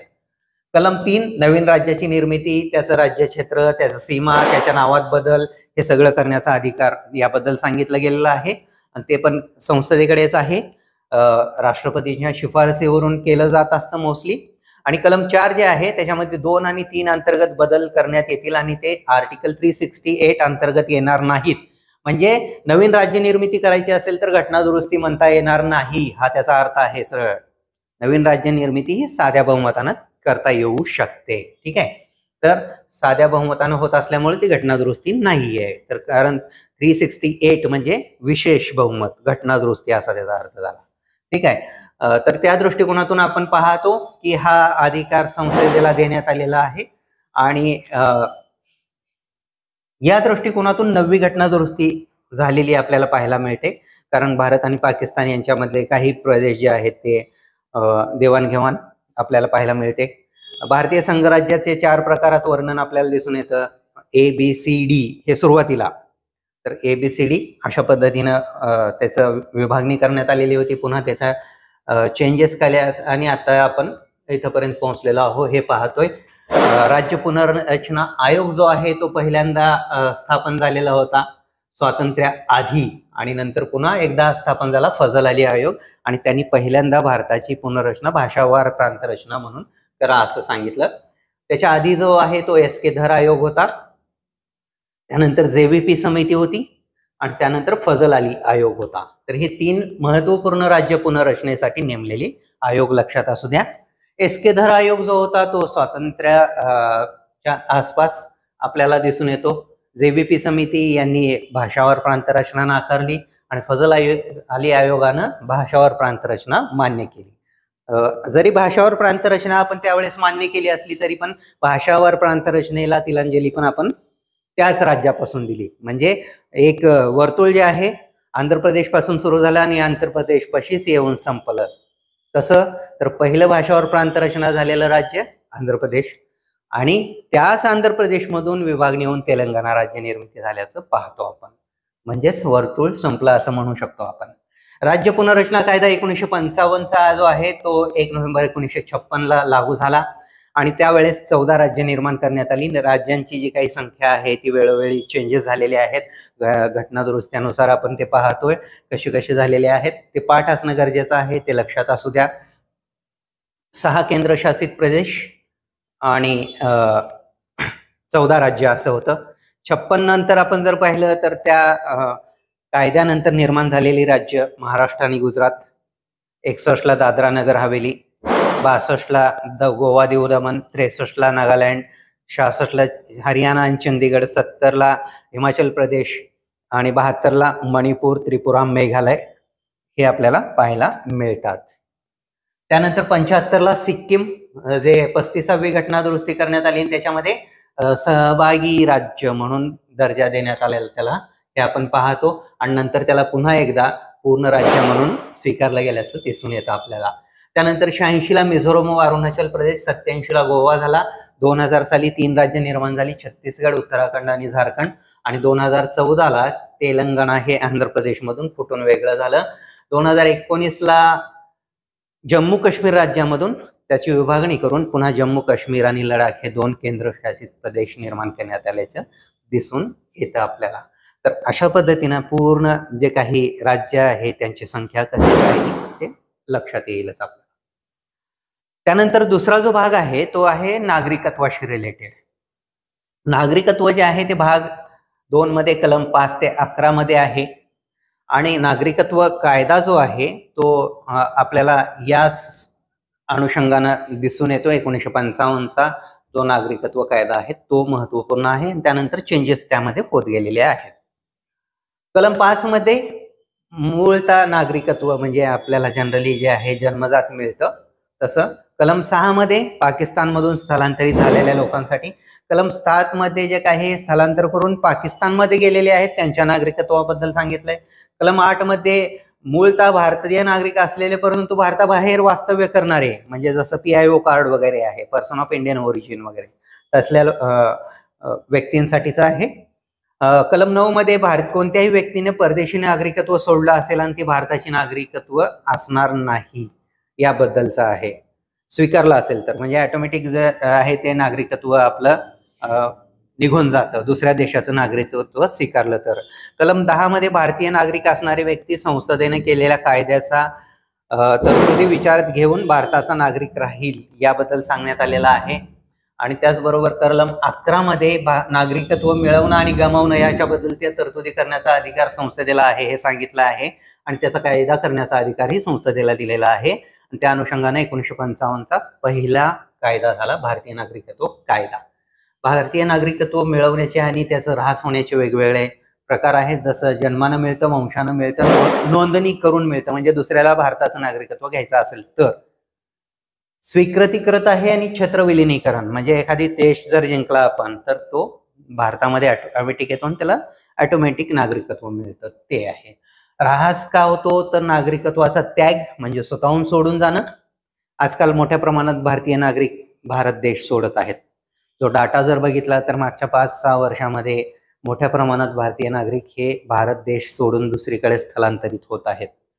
नागरिकत्व संपुष्टात येतं आणि त्यानंतर हिरावून घेतलं जातं. संपुष्टात कधी येतं? दुसऱ्या देशाचं स्वीकारलं की ऑटोमॅटिक संपुष्टात येतं आणि हिरावून कधी घेतलं जातं? कायद्यानुसार हिरावून घेता येतं. तर अशा पद्धतीनं नागरिकत्व मिळवता येतं आणि त्याचा ऱ्हासही होतो. पुढं जो भाग 3 आहे तो सगळ्यात महत्वपूर्ण आहे. आंबेडकर काय म्हणतात, डॉक्टर आंबेडकर जे आहेत ते म्हणतात की जर या राज्यघटनेमधला सगळ्यात महत्वपूर्ण भाग कुठला असेल तर तो मूलभूत हक्कांचा आहे. जर मूलभूत हक्क काढून घेतले तर आपल्याला या राज्यघटनेमध्ये काही अर्थ नाहीये असं म्हणतात आणि ते बरोबर आहे. का महत्वपूर्ण आहेत? सगळ्या कुठल्याही या आपल्या भारतीय राज्यघटनेमध्ये सामान्य नागरिकाशी संबंधित असलेला घटक कुठला आहे तर तो मूलभूत हक्क आणि मार्गदर्शक तत्वे. अदरवाईज कुठलाही पार्ट भारतीयांच्या सामान्य लोकांच्या जीवनाशी निगडीत नाहीये. सामान्य लोकांच्या जीवनाशी निगडीत नाही, तर ते राजकीय पदांशी निगडीत, शासकीय पदांशी निगडीत असलेला फक्त भाग आहे. बाकीचे हे 2 भाग आहेत ते फक्त भारतीय लोकांच्या जीवनाशी निगडीत असल्याचं आपल्याला पाहायला मिळतं. मूलभूत हक्क आपल्याला एकूण 6 प्रकारचे विविध मूलभूत हक्क असल्याचं पाहायला मिळतं. 7 होते. मालमत्तेचा हक्क काढून घेण्यात आलेला आपल्याला पाहायला मिळतो आणि त्या अनुषंगाने एकूण 6 मूलभूत हक्क आहेत. 12 ते 35 मध्ये याचं नियोजन करण्यात आलेलं आहे. याच्यामध्ये कलम 12 मूलभूत हक्क जे आहेत यालाच आपण मॅग्ना कार्टा असंही म्हणतो आपण. कारण काय आहे तर तेच आपल्याला सगळ्यात महत्वपूर्ण आहे ह्या त्या सांगण्याचा अर्थ होतोय. कलम 12 मध्ये सांगितलंय की स्टेट म्हणजे काय. कारण मूलभूत हक्क कोणाच्या वर्सेस दिले जात आहेत, स्टेटच्या वर्सेस दिले जात आहेत. स्टेटसाठी हे नकारात्मक आहेत. कारण काय आहे त्या स्टेटवरती बंधनं घालतात. स्टेट म्हणजे शासकीय कुठलाही अधिकारी, पद आणि शासन आणि मंडळ. तर त्या अनुषंगानं स्टेटच्या वर्सेस असल्याचं आपल्याला हे पाहायला मिळतं. वैशिष्ट्यामध्ये आपल्याला हे दिसेलच. तर एकूण 6 मूलभूत हक्क आहे. समानता, स्वातंत्र्य, शोषणाविरुद्धचा, धर्म स्वातंत्र्याचा, शैक्षणिक व सांस्कृतिक हक्क, मालमत्तेचा जो रिपील केला आहे आणि घटनात्मक संरक्षणाचा हक्क. तर असे एकूण 6 मूलभूत हक्क आपल्याला दिसून येतात. मूलभूत हक्काची वैशिष्ट्ये जर बघितली तर काही मूलभूत हक्क आहेत फक्त भारतीयांनाच मिळतात. जसं कलम 15, 16, 19, 29 आणि 30 हे फक्त भारतीय नागरिकांना उपलब्ध होतात. इतर नागरिकांना, इतर देशाच्या नागरिकांना उपलब्ध होत नाहीत. मूलभूत हक्काचं वैशिष्ट्य काय आहे तर हे फक्त आपण डायरेक्टली सर्वोच्च न्यायालयात जाऊ शकतो. त्याचबरोबर आपण पाहतोय की याच्यामध्ये बदल करता येऊ शकतो, परंतु त्याच्या मूलभूत संरचनेमध्ये म्हणजे हे पूर्णपणे काढून घेता येऊ शकत नाही. तर त्या अनुषंगानं मूलभूत हक्क हे एक महत्वपूर्ण वैशिष्ट्य दिसून येतं आपल्याला. याच्याशिवाय आपण जर बघितलं तर 19 आहे ते कलम 19 हे निलंबित होऊ शकतं हे आपण पाहतो. आणि मूलभूत हक्काचं वैशिष्ट्य म्हणजे ही सकारात्मक नाहीत तर ती नकारात्मक आहेत, पण ते लोकांच्या साठी आवश्यक आहे. तर आणीबाणीमध्ये 19 मधील स्वातंत्र्य आणि कलम 20-21 निलंबित होत नाहीत. 19 निलंबित होतात, 20-21 होऊ शकत नाहीत. कारण काय आहे 20 आणि 21 मध्ये जगण्याचा हक्क आहे. आणीबाणी आहे म्हणून जगता येणार नाही असं कुठं लिहिलं नाही या घटनेमध्ये, आणि तेच या ठिकाणी दिसून येतं आपल्याला. कलम 12 याच्यामध्ये आता व्याख्या आहे. कलम 13 मध्ये कायद्याची व्याख्या आहे. 14 मध्ये कायद्या पुढील समानता, 15 मध्ये धर्म, लिंग, जात, वंश भेदभाव नाही केला जाणार हे सांगितलं गेलेलं आहे. त्याच्याशिवाय 16 मध्ये रोजगारात समान संधी असावी, 17 मध्ये अस्पृश्यता नष्ट, 18 मध्ये लष्करी आणि शैक्षणिक किताब नष्ट करणं, म्हणजे राव बहादूर वगैरे पदव्या असायच्या ते नष्ट केल्या. का तर समानता दिसली पाहिजे. तर 14 ते 18 याच्यामध्ये ही समानता आपल्याला पाहायला मिळते. कारण काय आहे की हे 14 ते 18 मधली समानता आपल्याला जर नसेल तर मग समाजामध्ये जो दर्जा आहे तो दर्जा या ठिकाणी आपल्याला काय म्हणतो आपण त्याला की एक प्रकारे वेगवेगळा असल्याचं मान्य करून चालतो आपण. आणि त्या अनुषंगाने हे जे आहेत ते समानतेचा हक्क म्हणून या ठिकाणी पाहतोय. कायद्यापुढे समानता, मग तुम्ही पंतप्रधान असा, राष्ट्रपती असा किंवा सामान्य नागरिक असा, कायदा सगळ्यांना समान आहे म्हणतो. इन थेरी समान आहे, इन प्रॅक्टिकल समानता भारतामध्ये दिसत नाही. धर्म, लिंग, जात, वंश भेदभाव मनाई आहे. इन थेरी सगळं मनाई आहे, अन्यथा सगळे भेदभाव आपण सतत उघड्या डोळ्यांनी पाहत असतो. रोजगारामध्ये समान संधी असावी म्हणतोय, त्यामध्येही आपण पाहतोय आणि त्या दृष्टिकोनातूनच आरक्षण देण्याचा प्रयत्न आपण केलेला आहे. आणि तेच या ठिकाणी दिसून येते कलम 16. कलम 17 मध्ये अस्पृश्यता बंदी. आपण प्रगत राज्य म्हणून महाराष्ट्रामध्ये अस्पृश्यता वगैरे एक प्रकारे पाळत नाही, पण आपण तेच जे मागास राज्य, बिमारू राज्य म्हणतो त्या ठिकाणी आपल्याला हमखास दलित आणि सवर्ण, आदिवासी सवर्ण अशा पद्धतीने भेदभाव दिसतोय, आजही दिसतोय. इन थेरी आणि इन प्रॅक्टिकल हे आपल्याला पाहायला मिळतच. लष्करी आणि शैक्षणिक किताब हे नष्ट केले आपण, ही समानता आहेच आहे. ठीक आहे, तर हे मान्य करून चालतो. कलम 19 भाषण आणि अभिव्यक्तीचं स्वातंत्र्य. भाषण आणि अभिव्यक्तीचं स्वातंत्र्य आहे इन थेअरी, इन प्रॅक्टिकल वेगळं आहे. आता सभा भरवण्याचं स्वातंत्र्य आहे, संस्था संघटना स्थापन करण्याचं स्वातंत्र्य आहे, मुक्त संचार करण्याचं स्वातंत्र्य आहे, वास्तव्य करण्याचं स्वातंत्र्य आहे, उद्योगधंद्याचं स्वातंत्र्य आहे. पण ह्या सगळ्यावरती बंधनं येऊ शकतात, रिस्ट्रिक्शन येऊ शकतात आणि रिस्ट्रिक्शन असतात. जसं मुक्त संचार स्वातंत्र्य, तुम्ही मिलिटरी एरियामध्ये डायरेक्टली नाही जाऊ शकत, तर मुक्त संचाराला रिस्ट्रिक्शन्स आहेत. संस्था आणि संघटना स्थापन करण्याचं स्वातंत्र्य मान्य आहे, पण देशाच्या विघातक संस्था आणि संघटना स्थापन नाही करू शकत, रिस्ट्रिक्शन्स आले. सभा भरवण्याचं स्वातंत्र्य मान्य आहे, पण त्या सभेमुळे जर सामाजिक स्वास्थ्य बिघडत असेल तर ते भरवण्याचं स्वातंत्र्य नाही आहे, रिस्ट्रिक्शन्स आले. भाषण आणि अभिव्यक्ती स्वातंत्र्य आहे, हे भारतीयांना आहे. उद्या एखादी पाकिस्तानी, बांगलादेशी, अमेरिकी नागरिक भारतामध्ये येऊन म्हणू लागला, काही बोलायला लागला, तर ते स्वातंत्र्य नाही आहे, रिस्ट्रिक्शन्स आले. वास्तव्य करण्याचं स्वातंत्र्य आहे, सर्वांना आहे, पण रिस्ट्रिक्शन्स काय आहेत? उद्या राष्ट्रपती भवन मध्ये जाऊन आपण झोपडी बांधून नाही राहू शकत, रिस्ट्रिक्शन्स आला.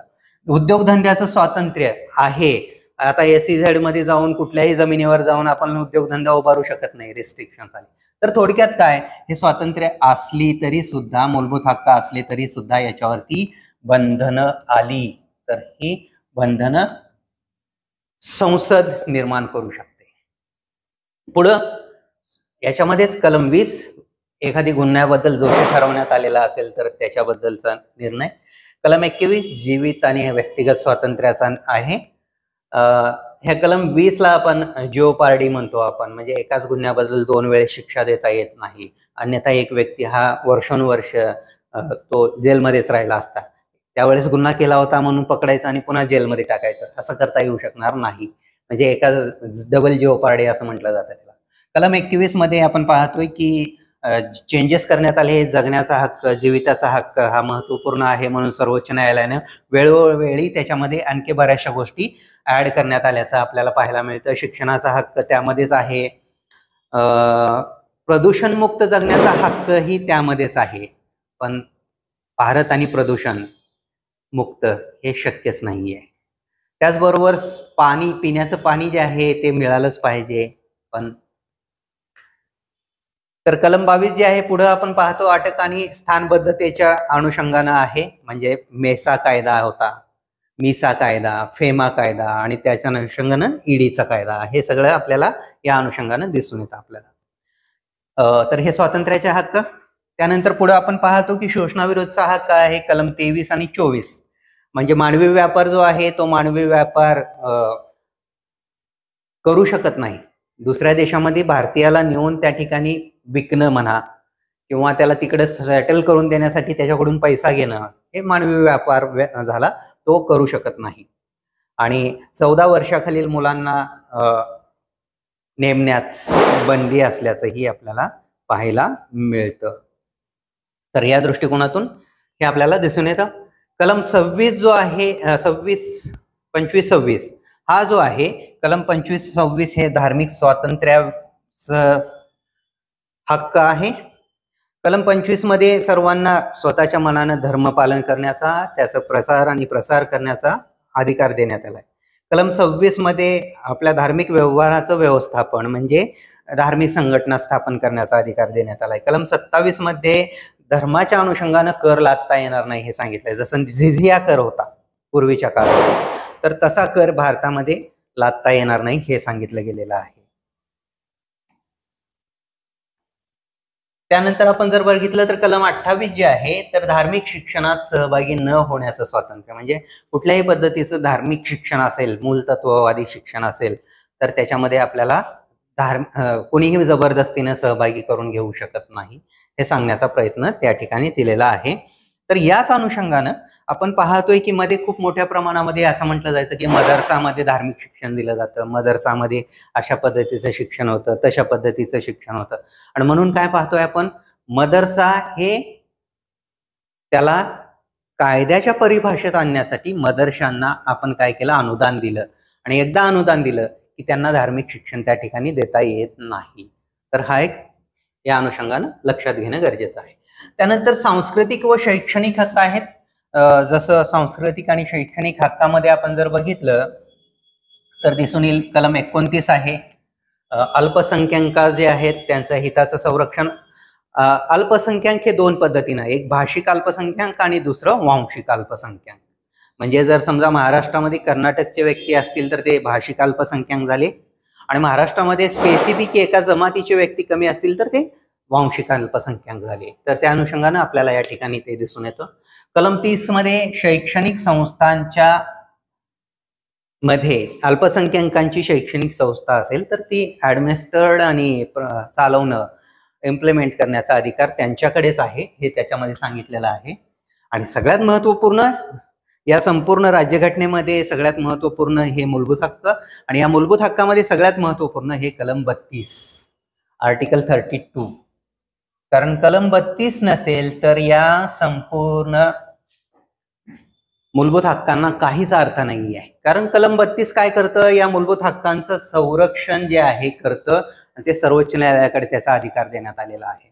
सर्वोच्च न्यायालय कुठल्याही व्यक्तीच्या संरक्षणासाठी, कुठल्याही व्यक्तीच्या मूलभूत हक्कासाठी पास रिट दाखल करून घेऊ शकतं आणि आदेश देऊ शकतं. तर ते मूलभूत हक्कांचा अंतिम संरक्षण करतात, कारण याच्यावरती कुठलंच कोर्ट नाही आहे. आणि मग त्या अनुषंगाने जर बघितलं तर सर्वोच्च न्यायालय हे अंतिम संरक्षण करता म्हणून, मूलभूत हक्कांचा अंतिम संरक्षण करता म्हणून आपण कलम 32 कडे पाहतो. आणि म्हणून आंबेडकरांनी म्हटलेलं होतं की घटनेमध्ये सगळ्यात महत्वपूर्ण हा भाग आहे, आणि या सगळ्या महत्वपूर्ण भागामध्ये कलम 32 हे महत्वपूर्ण आहे. 32 काढून घेतलं म्हणजे जर समजा उद्या पोलिसांनी आपल्याला बळजबरीनं अटक केली, आपण कुणाकडे जाऊ शकणार आहे, कुठं दाद मागू शकणार आहे? जर हे मूलभूत हक्क नसतील तर कुठंच दाद मागता येणार नाही. म्हणजे पोलीस स्टेट झालं मग भारतीय नागरिकांना काहीच अधिकार राहिले नाहीत. उद्या पोलिसांनी गोळी घातली कोणीच विचारणार नाही. तर या दृष्टिकोनातून मूलभूत हक्कांचं संरक्षण करण्याचा अधिकार कलम 32 न सर्वोच्च न्यायालयाला मिळालेला आहे, आणि तो महत्वपूर्ण आहे. कलम 33, 34, 35. 33 संरक्षण दलाशी रिलेटेड आहे, 34 ही संरक्षण दलाशी रिलेटेड आहे, आणि 35 मध्ये अंमलबजावणी करण्यासाठी कायदा करण्याचा अधिकार संसदेला देण्यात आलेला आहे. तर अशा पद्धतीनं मूलभूत हक्क आपण पाहतो. त्यानंतर हा झाला सकारात्मक आणि नकारात्मक मधला नकारात्मक भाग राज्यघटनेचा. आणि याच्या पुढला जो भाग आहे मार्गदर्शक तत्वांचा, तो सकारात्मक भाग म्हणून पाहतो आपण, कारण ते प्रमोट करतं कुणाला, राज्याला काय करायचं आहे सांगतं, काय करायचं नाही असं सांगत नाही. तर मूलभूत हक्कामध्ये काय करायचं नाही, धार्मिक कुणाची स्वातंत्र्य काढून घ्यायचं नाहीये, कुणाचं भाषण स्वातंत्र्य काढून घ्यायचं नाहीये, म्हणजे नकारात्मक बंधनांत राज्यावरती. पण त्याच वेळेस प्रमोट करा म्हणून सांगतं, ते म्हणजे मार्गदर्शक तत्वे. तर भाग 4 जो आहे तो कलम 36 ते 51 मध्ये मार्गदर्शक तत्वे देण्यात आलेली आहेत. ही संकल्पना आयर्लंडच्या जे काही राज्यघटना होती त्याच्यावरून स्वीकारल्याचंही आपल्याला पाहायला मिळतं, आणि त्या अनुषंगानं कल्याणकारी स्वरूपाची, पण ही न्यायप्रविष्ट नाही आहेत. मूलभूत हक्क न्यायप्रविष्ट आहेत का, तर मूलभूत हक्कामध्ये आपण पाहतोय की मूलभूत हक्कांना काढून घेतलं तर एक प्रकारे व्यक्तीचं जीवन हे धोक्यात येऊ शकतं. पण याच्यामधले जे कल्याणकारी तत्व आहेत ती काढून घेतली तर व्यक्तीचं जीवन धोक्यात येत नाही, म्हणून ही न्यायप्रविष्ट नाही आहेत. तर त्या दृष्टिकोनातून ही न्यायप्रविष्ट नाही आहेत. 1935च्या कायद्यामध्ये एक प्रकारे सूचनापत्र म्हणून काय देण्यात आलेलं होतं, तसंच आहे हे. आणि ही वैधता सर्वोच्च न्यायालय ठरवते की बाबा हे कायदेशीर ठरवू शकतंय का नाही. तर या अनुषंगानं मार्गदर्शक तत्वांचं वैशिष्ट्य दिसून येतं आपल्याला. पुन्हा एकदा स्टेटची व्याख्या कलम 36 मध्ये आहे. 37 मध्ये याचं जर आपण आता वर्गीकरण केलं तर गांधीवादी तत्वे वेगळी, सामाजिक तत्वे वेगळी, उदारमतवादी तत्वे वेगळी, अशा पद्धतीने आपल्याला पाहायला मिळतं. याच्यावरती या सगळ्यांचा प्रभाव असल्याचं पाहायला मिळतं. महात्मा गांधींचा आहे, उदारमतवादाचा आहे, सामाजिक तत्वांचा आहे. तर त्या अनुषंगाने हे आपल्याला पाहायला मिळतात. सामाजिक तत्वे कुठली आहेत, तर समाज, थोडक्यात समाज महत्वपूर्ण आहे असा अर्थ त्याचा. सामाजिक तत्वे आहेत कलम 38, ज्याच्यामध्ये सामाजिक, आर्थिक, राजकीय न्यायावर आधारित समाज असावा, विषमता निर्माण करू नये असं म्हटलं गेलेलं आहे. पण आता आपण विषमता मोठ्या प्रमाणामध्ये भारतामध्ये पाहतोय, कारण हॅव्स आणि हॅव नॉट्स तयार होत आहेत. गरिबी वाढत आहे, मध्यम वर्ग कमी गरिबीकडे चाललेला आहे आणि त्याच वेळेस संपत्तीचं केंद्रीकरण होत आहे. कलम 39 आहे उपजीविका संसाधनांचा हक्क, भौतिक संसाधन याच्यामध्ये समानता असावी, म्हणजे एक प्रकारे काय रिडिस्ट्रीब्युशन ऑफ वेल्थ असावं असं म्हटलं गेलेलं आहे. आणि त्या अनुषंगानं ह्याच्यामधले वेगवेगळे काय जे तत्व आहेत ते पाहतो आपण. कलम 39A आहे निशुल्क कायदेशीर सेवा मिळावी गरिबांना. कलम 41 बेरोजगारी, म्हातारपण, आजारपण, अपंग अशा काळामध्ये सरकारकडून मदत मिळावी अशी अपेक्षा. कलम 42 आहे मातृत्व कालखंडामध्ये विशेष परिस्थितीमध्ये त्यांना सरकारकडून अपेक्षित सहाय्य मिळावं. कलम 43 मध्ये कामगारांच्या जीवनमान उंचावण्यासाठी कायदे करण्याचा एक सूचना करण्यात आलेली आहे. कलम 43A मध्ये औद्योगिक व्यवस्थापनामध्ये कामगारांचा सहभाग असावा असं म्हटलं गेलेलं आहे, पण आता ते तरी मोडीतच निघाल्याचं आपण पाहतोय. कलम 47 मध्ये पोषण आणि जीवन स्तर उंचावण्यासाठी आरोग्यात सुधारणा करण्याचा अधिकार ही शासनाला प्रदान करावा किंवा त्यांनी कार्य करावा असं सूचना याच्यामध्ये आहे. गांधीवादी तत्वामध्ये आपण जर बघितलं तर दिसून येतं की कलम 40 जे आहे ग्रामपंचायतीचं संघटन, कलम 43 कुटीर उद्योग, कलम 43B सहकारी सोसायट्या आणि त्याचबरोबर कलम 46 SC ST आणि दुर्बल घटक यांचे शैक्षणिक आणि आर्थिक आणि न्यायिक हित संवर्धन करण्यासाठी. कलम 47 आपण पाहतोय की मादक द्रव्यावरती बंदी असावी असं म्हटलेलं आहे. कलम 48 मध्ये गोहत्या बंदी असं म्हणू शकतो आपण त्याला. तर अशा पद्धतीने गांधीवादी तत्वे आहेत. उदारमतवादी तत्वांमध्ये आपण जर बघितलं तर कलम 44 समान नागरी कायदा. आता आपण समान नागरी कायद्याबद्दल बऱ्याचदा ऐकत आहोत, पण समान नागरी कायदा हा सामान्य लोकांच्या जीवनाशी निगडीत काय आहे तर फक्त नागरी अधिकाराबद्दल आहे, बाकीचं काहीच नाहीये समान नागरी कायदा. म्हणजे उदाहरण द्यायचं असेल तर एखाद्यानं 2 लग्न करावं का 3 लग्न करावं याच्याबद्दलचा असं म्हणू शकतो आपण. तर त्या दृष्टिकोनातून समान नागरी कायदा आहे, समान नागरी संहिता आहे, ती कायदा नाहीये. कलम 45 जे आहे 6 वर्ष पूर्ण होईपर्यंत बालकांचं संगोपन आणि शिक्षणाची तरतूद या अनुषंगाने आहे. कलम 48 मध्ये पुन्हा एकदा शेती आणि पशुपालनाबद्दल सांगितलं गेलेलं आहे. 48A मध्ये पर्यावरणाशी रिलेटेड सांगितलं गेलेलं आहे, पण अलीकडील काळामध्ये पर्यावरणाचा ऱ्हास मोठ्या प्रमाणात पाहायला मिळतोय आपल्याला. अगदी वनांचं जे काही अवनीकरण आहे ते खूप मोठ्या प्रमाणामध्ये आपल्याला पाहायला मिळतंय. 49 मध्ये ऐतिहासिक स्मारकांचं जतन करण्याची सूचना करण्यात आलेली आहे आणि 50 मध्ये न्याय व्यवस्था कार्यकारी व्यवस्थेपासून विभक्त करण्याची सूचना करण्यात आलेली आहे. आणि कलम 51 मध्ये आंतरराष्ट्रीय शांतता आणि सुरक्षा याच्यासाठी प्रयत्न करावेत अशी सूचना या मार्गदर्शक तत्वानुसार झालेली आपल्याला पाहायला मिळते. तर मार्गदर्शक तत्वे एक प्रकारे सकारात्मक प्रमोशन करतात की राज्यानं काय करावं हे सांगतायत. राज्यानं काय करू नये हे सांगत नाहीत, तर राज्यांनी काय करावं हे सांगतात. तर त्या अनुषंगानं मार्गदर्शक तत्वे महत्वपूर्ण ठरतात. मार्गदर्शक तत्वाच्या दृष्टिकोनातून आपण जर बघितलं तर मूलभूत कर्तव्य ही पाहायला मिळतात आपल्याला. आणि मूलभूत कर्तव्य जर बघितली तर मूलभूत कर्तव्य म्हणजे नागरिकांनी काय करावं हे यामध्ये सांगण्याचा प्रयत्न झालेला दिसून येतं. भाग 4 मध्ये कलम 51 मध्ये 42व्या घटना दुरुस्तीने हे ऍडिशन केलं. पहिल्यांदा 10 होती, त्याच्यामध्ये नंतर पुन्हा 86व्या घटना दुरुस्तीने ऍड केलं 11वं मूलभूत कर्तव्य. तर एकूण हे सोव्हिएत रशियाच्या राज्यघटनेवरून घेण्यात आलेलं होतं. सरदार स्वर्णसिंह समिती यासाठी स्थापन करण्यात आलेली होती आणि ही न्यायप्रविष्ट करता येऊ शकत नाहीत. सरकार याच्याबद्दल कायदा करू शकतं, ठीक आहे. तर त्या अनुषंगानं ही मूलभूत कर्तव्य दिसून येतात. आता मोस्टली जर बघितले तर ही पाठ असायला पाहिजेत. 11च्या 11 तुम्ही पाठ करणं गरजेचं आहे.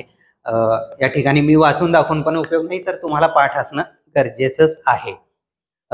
घटनेचं पालन करणं, घटनेचे आदर्श आहेत, त्यांचं राष्ट्रध्वज आहे, राष्ट्रीय गीत आहे, यांचा आदर करणं हे आवश्यक आहे. स्वातंत्र्य लढ्यामधून निर्माण झालेल्या आदर्शांचा आपण अभिमान बाळगायला पाहिजे असं म्हणतो. आता कितपत बाळगतोय डोंट नो आताच्या काळामध्ये. सार्वभौमत्व, त्याचबरोबर राष्ट्र संरक्षण, राष्ट्रीय सेवा, याचबरोबर वर्गीय भेदभावाच्या पलीकडे जाऊन एकात्मता आणि त्याचबरोबर महिलांचा सन्मान. आताच्या काळात तरी महिलांचा सन्मान आपण पाहतोय पायदळी तुडवला जातोय. तर त्या बाबी दिसून येतात. संस्कृती व वारशाचं जतन करावं असं म्हटलं आहे. पर्यावरण आणि जीवन समुदाय याचं संरक्षण करण्यासाठी नागरिकांनी कर्तव्य नागरिकांचं आहे असं म्हटलं गेलेलं आहे. विज्ञानवादी दृष्टिकोन, मानवतावादी दृष्टिकोन आपण स्वीकारावा असं याच्यामध्ये म्हटलं गेलेलं आहे. कर्तव्य आहे नागरिकांचं असं म्हटलं गेलेलं आहे. पण किती नागरिक भारतामध्ये आता विज्ञानवादी राहिलेले आहेत, डोंट नो. कारण कोणतरी म्हणतं की आपण जो पूर्वीच्या काळामध्ये टिलक लावायचो, तो कुठंतरी अँटेना असायचा आहे. अशा गोष्टी आपण अविज्ञानवादाकडे चाललेलो आहोत. सार्वजनिक मालमत्तेचं संरक्षण करावं म्हणतो आणि आपण एसटी मध्ये लिहितो काहीतरी नावं स्वतःची, कुठल्या तरी स्मारकावरती लिहितो. तर हे कर्तव्यापासून आपण फारच दूर आहोत हे आपल्याला इथं दिसून येतं. त्यानंतर राष्ट्रीय आपत्ती ज्यावेळेस असेल त्यावेळेस उन्नती होईल यासाठी प्रयत्नशील राहणं, राष्ट्राची सतत उन्नती होण्यासाठी प्रयत्नशील राहणं प्रत्येक नागरिकाचं कर्तव्य आहे असं म्हणतो आपण. आणि 86व्या घटनादुरुस्तीनं शिक्षण देणं हे पालकाचं कर्तव्य या ठिकाणी देण्यात आलेलं आहे, मान्य करण्यात आल्याचं दिसून येतं. तर अशा पद्धतीनं आपल्याला मूलभूत कर्तव्य ही या ठिकाणी पाहायला मिळतात. घटना दुरुस्ती हा एक सगळ्यात महत्वपूर्ण टॉपिक आहे. याच्यावरती हमखास प्रश्न विचारला जातो. घटना दुरुस्तीमध्ये जास्त काही नाही, तर घटना दुरुस्तीचे प्रकार जर बघितले तर साधं बहुमत, विशेष बहुमत आणि विशेष प्लस अर्ध्या राज्यांचं बहुमत, हे 3 प्रकार आपल्याला घटना दुरुस्तीमध्ये दिसून येतात. आर्टिकल 368 हा घटना दुरुस्ती रिलेटेड असल्याचं आपल्याला पाहायला मिळतं. साध्या बहुमतानं कुठली घटना दुरुस्ती करता येऊ शकते आणि विशेष बहुमतानं कुठली, आणि विशेष बहुमत प्लस निम्मे राज्य कुठली, हे आपल्याला फक्त लक्षात असणं गरजेचं आहे. एवढ्यावरती प्रश्न येतात. साध्या बहुमतानं बघितलं तर आपल्याला दिसून येतं की नवीन राज्य, त्याचबरोबर जे काही खासदार वगैरे आहेत, राष्ट्रपती, उपराष्ट्रपती किंवा जे अजून इतर जे काही अधिकारी आहेत, या सगळ्यांचा पगार आणि भत्ते, सर्वोच्च न्यायालयाच्या न्यायाधीशांची संख्या, नागरिकत्व आणि मतदारसंघ, म्हणजे मतदारसंघ पुनर्रचना जी केली जाते तर ती साध्या बहुमतानं. विशेष बहुमत कधी लागतं? मूलभूत हक्क आणि मार्गदर्शक तत्वामधील बदल करत असताना 2/3 बहुमत आवश्यक असतं उपस्थित असलेल्या सदस्यांच्या. आणि विशेष प्लस निम्मी राज्य कधी लागतं? राष्ट्रपतींची निवडणूक. कारण काय आहे, राष्ट्रपतींच्या निवडणुकीमध्ये राज्यातील खासदार पण मतदान करत असतात, तर त्या अनुषंगाने तिथं आवश्यक आहे. संघराज्य म्हणजे केंद्र राज्य संबंधात एखादी, समजा एकच आपण पाहतो जीएसटी आणायचा होता, जीएसटीच्या वेळेस आपल्याला विशेष राज्य, विशेष बहुमत प्लस निम्म्या राज्यांचं बहुमत हे आपल्याला पाहायला मिळतं. सर्वोच्च आणि उच्च न्यायालयामधील नागरिक त्याच्यातील बदल जे आहेत त्याबद्दल, आणि 7व्या अनुसूचनेमध्ये आणि कलम 368 मध्ये बदल करण्यासाठी सुद्धा विशेष बहुमत प्लस निम्म्या राज्यांची मंजुरी आवश्यक असते. तर अशा पद्धतीनं घटना दुरुस्तीबद्दल आपल्याला पाहायला मिळतं. आता पॉलिटीमध्ये आणखी एक महत्वपूर्ण जे आपण पाहतो, 3 पिलर्स म्हणतो आपण लोकशाहीचे: कायदे मंडळ, न्याय मंडळ आणि विधिमंडळ. तर त्याच्यामध्ये आपण काही गोष्टींचे जर बघितलं तर राष्ट्रपती, उपराष्ट्रपती, राज्यपाल हे महत्वपूर्ण काही पद आहेत, पदाधिकारी आहेत. तर ते कम्पॅरेटिव्हली जर केलं तर निश्चितच तुम्हाला उपयोगाला येतं. कम्पॅरेटिव्ह मध्ये आपण राष्ट्रपती, उपराष्ट्रपती, राज्यपाल यांचं जर बघितलं तर राष्ट्रपती हे देशाचे प्रमुख, उपराष्ट्रपती राज्यसभेचे प्रमुख, राज्यपाल हे राज्याचे प्रमुख. निवडणूक कशी होती तर दोन्ही संसदेच्या निर्वाचित सदस्याद्वारे आणि विधानसभेच्या निर्वाचित सदस्याद्वारे राष्ट्रपतींची निवड होती. पात्रता, लोकसभेचा सदस्य होण्याची पात्रता असायला पाहिजे. कार्यकाल 5 वर्षाचा असतो. महाभियोग प्रक्रिया यांच्यावरती राबवता येऊ शकते संविधानाच्या संवैधानिक कार्याचा भंग केला तर. उपराष्ट्रपतींना आपण पाहतोय की राज्यसभेचा सदस्य होण्याची पात्रता असायला पाहिजे. 5 वर्ष हा त्यांचा कार्यकाल असतो आणि त्याचबरोबर राज्यसभेचा ठराव हा यांना कार्यमुक्त करू शकतो. यांना काय विशेष असं वेगळं काही नाही आहे. आणि राज्यपाल यांची नेमणूकच राष्ट्रपतीद्वारे होत असते, त्यामुळे राज्यपालांना काढलंही राष्ट्रपतीद्वारे जाऊ शकतं. बाकी राष्ट्रपतींची मर्जी असेपर्यंत, राज्यपालांची नेमणूक जी आहे राष्ट्रपतीद्वारे होते, त्यामुळे राष्ट्रपतींची मर्जी असेपर्यंतच यांचा कार्यकाल असतो. अदरवाईज यांचं काही असं स्पेसिफिक नाही आहे. राष्ट्रपती आणि राज्यपाल यांच्यामध्ये जर बघितलं तर दयेचा अधिकार जो आहे तो राष्ट्रविरोधी गुन्ह्याबद्दल आणि लष्करी मृत्यूदंडाच्या शिक्षाबद्दल यांना आहे, आणि राज्याबद्दलचे राज्याद्वारे जे कायदे आहेत त्यांच्याबद्दल राज्यपालांना अधिकार आहे तेवढाच. वटहुकूम काढण्याचा अधिकार यांना 123 आणि यांना 213, 1 2 3 2 1 3 कलम लक्षात असू द्या. नकार अधिकार यांना राष्ट्रपतींना पूर्ण नकाधिकार आहे, वेटो अधिकार आहे, पॉकेट अधिकार आहे, निलंबन आणि प्रलंबन दोन्ही करू शकतात. राज्यपाल संमती एकतरी द्यावी लागते किंवा राखून ठेवावी लागते राष्ट्रपतींच्या मर्जीसाठी, सहीसाठी म्हणून, आणि पुनर्विचारासाठी परत पाठवण्याचा अधिकार एकदा आहे राज्यपालांना. राष्ट्रपती कोणाची नेमणूक करतात हे लक्षात घ्या. राष्ट्रपती निवडणूक आयुक्तांची, राज्यसभेमध्ये 12 सदस्यांची, UPSC, वित्त आयोग, सर्वोच्च उच्च न्यायालयाचे न्यायाधीश, राज्यपाल, महालेखापाल, महालेखा परीक्षक आणि पंतप्रधान मंडळ यांची नेमणूक करतात. राज्यपाल, राज्य निवडणूक आयुक्त, MPSC मध्ये राज्य वित्त आयोग, महाधिवक्ता, मुख्यमंत्री आणि मंत्री मंडळ, तेथील इतर सदस्य, विधान परिषदेवरती जे काही सदस्य आहेत त्यांची, आणि विधानसभेमध्ये एक अँग्लो इंडियन सदस्य, अशा नेमणुका करू शकतात. पंतप्रधान आणि मुख्यमंत्री कंपॅरेटिव्हली जर बघितलं तर कलम 74 राष्ट्रपतीला सल्ला देण्यासाठी आणि राज्यपाल राज्य मंत्रिमंडळाला सल्ला देण्यासाठी सॉरी, कलम 75 राष्ट्रपती पंतप्रधानांची नेमणूक करतात, कलम 164 राज्यपाल हे मंत्रिमंडळाची नेमणूक करतात. या ठिकाणी जर बघितलं तर पंतप्रधान आणि मुख्यमंत्री हे त्या सभागृहात विश्वास असेल तोपर्यंतच ते पदावर राहू शकतात. कार्य मंत्रिमंडळाचं पूर्ण नियंत्रण करणं, मंत्रिमंडळाचा राजीनामा स्वीकारणं, आणि मंत्रिमंडळ आणि राज्यपाल किंवा मंत्रिमंडळ आणि राष्ट्रपती यांच्यामध्ये, म्हणजे मुख्यमंत्री असतील तर मंत्रिमंडळ आणि राज्यपाल, आणि पंतप्रधान असतील तर मंत्रिमंडळ आणि राष्ट्रपती यांच्यामध्ये दुवा म्हणून काम करणं. पंतप्रधान नीती आयोगाचे अध्यक्ष आहेत, राष्ट्रीय एकात्मता परिषदेचे अध्यक्ष आहेत आणि आंतरराज्य परिषदेचेही अध्यक्ष आहेत. मुख्यमंत्री राज्य नियोजन आयोगाचे अध्यक्ष आहेत, उपाध्यक्ष विभागीय परिषदेचे असतात, सदस्य आंतरराज्य परिषदेचे असतात. मंत्रिमंडळाची संख्या निर्धारित एकूण लोकसभेच्या 15% आणि राज्य मंत्रिमंडळाची संख्या विधानसभेच्या 15%. मंत्रिमंडळातील सदस्य राष्ट्रपतींची मर्जी असेपर्यंत केंद्रामध्ये आणि राज्यपालांची मर्जी असेपर्यंत खालती, म्हणजे इनडायरेक्टली तो विधिमंडळ आणि मुख्यमंत्र्याचा एक प्रकारे विशेषाधिकार झाला असं म्हणू शकतो आपण इनडायरेक्टली. तर या अनुषंगानं आपल्याला दिसून येतं की हे एक प्रकारे तुम्हाला कंपॅरेटिव्हली स्टडीला उपयोगाला येईल.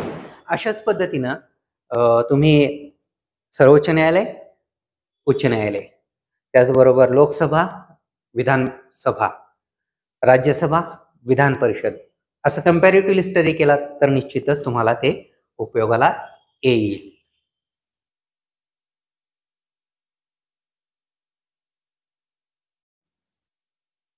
आपण जेवढे टॉपिक पाहिले त्या टॉपिकमध्ये आपल्याला जे इम्पॉर्टंट आहे ते सगळं आपण डिस्कस केलेलं आहे.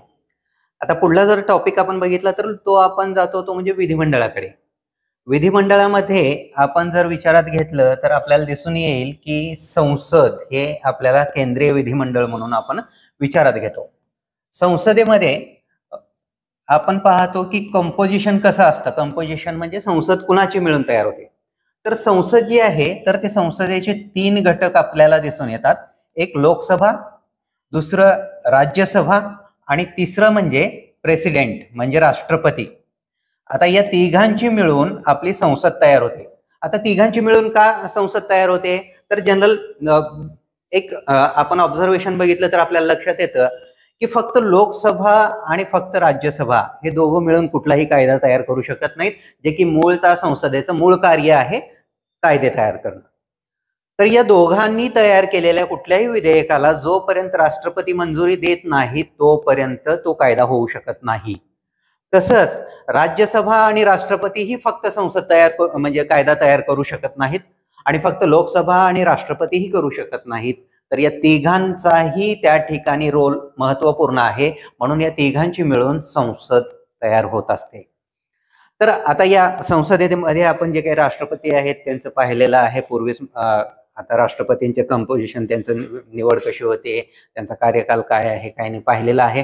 त्यांचं जे काही विधिमंडळ विषयक कार्य आहे, विधिविषयक कार्य, त्यांची वेगवेगळी कार्य आपण पाहतोय.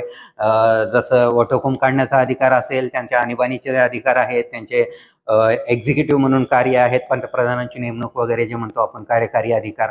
त्यानंतर विधिविषयक अधिकार आहेत, त्यांचे कायदेविषयक अधिकार आहेत. तर ते विधिविषयक अधिकारामध्येच आपण संसदेमध्ये आपण पाहतो की लोकसभा आणि राज्यसभा यांचं कुठंतरी अटॅचमेंट होती. आणि मग याच्यामध्ये जर बघितलं तर आपल्याला दिसून येईल की पुढलं लोकसभा महत्वपूर्ण सभागृह. लोकसभा आपल्या इथं संसद जी आहे ती बायकॅमेरल आहे. बायकॅमेरल म्हणजे आपली द्विग्रही सभागृह म्हणतो आपण. तर हे आपलं कनिष्ठ सभागृह आहे लोकसभा जी आहे ते. आणि पण प्रथम सभागृह म्हणतो. प्रथम का म्हणतो याला? कनिष्ठ पण प्रथम. प्रथम का म्हणतो तर डायरेक्टली लोकांना आपण रिप्रेझेंट करतो इथं, म्हणून हे लोकसभा हे पहिलं सभागृह आपण म्हणतो. लोकसभा हे जे आहे कलम 79 ते 81 या दरम्यान आपल्याला दिसून येतं. आणि सध्या आपली जी काही लोकसभेची सदस्य संख्या आहे ती 562 आहे.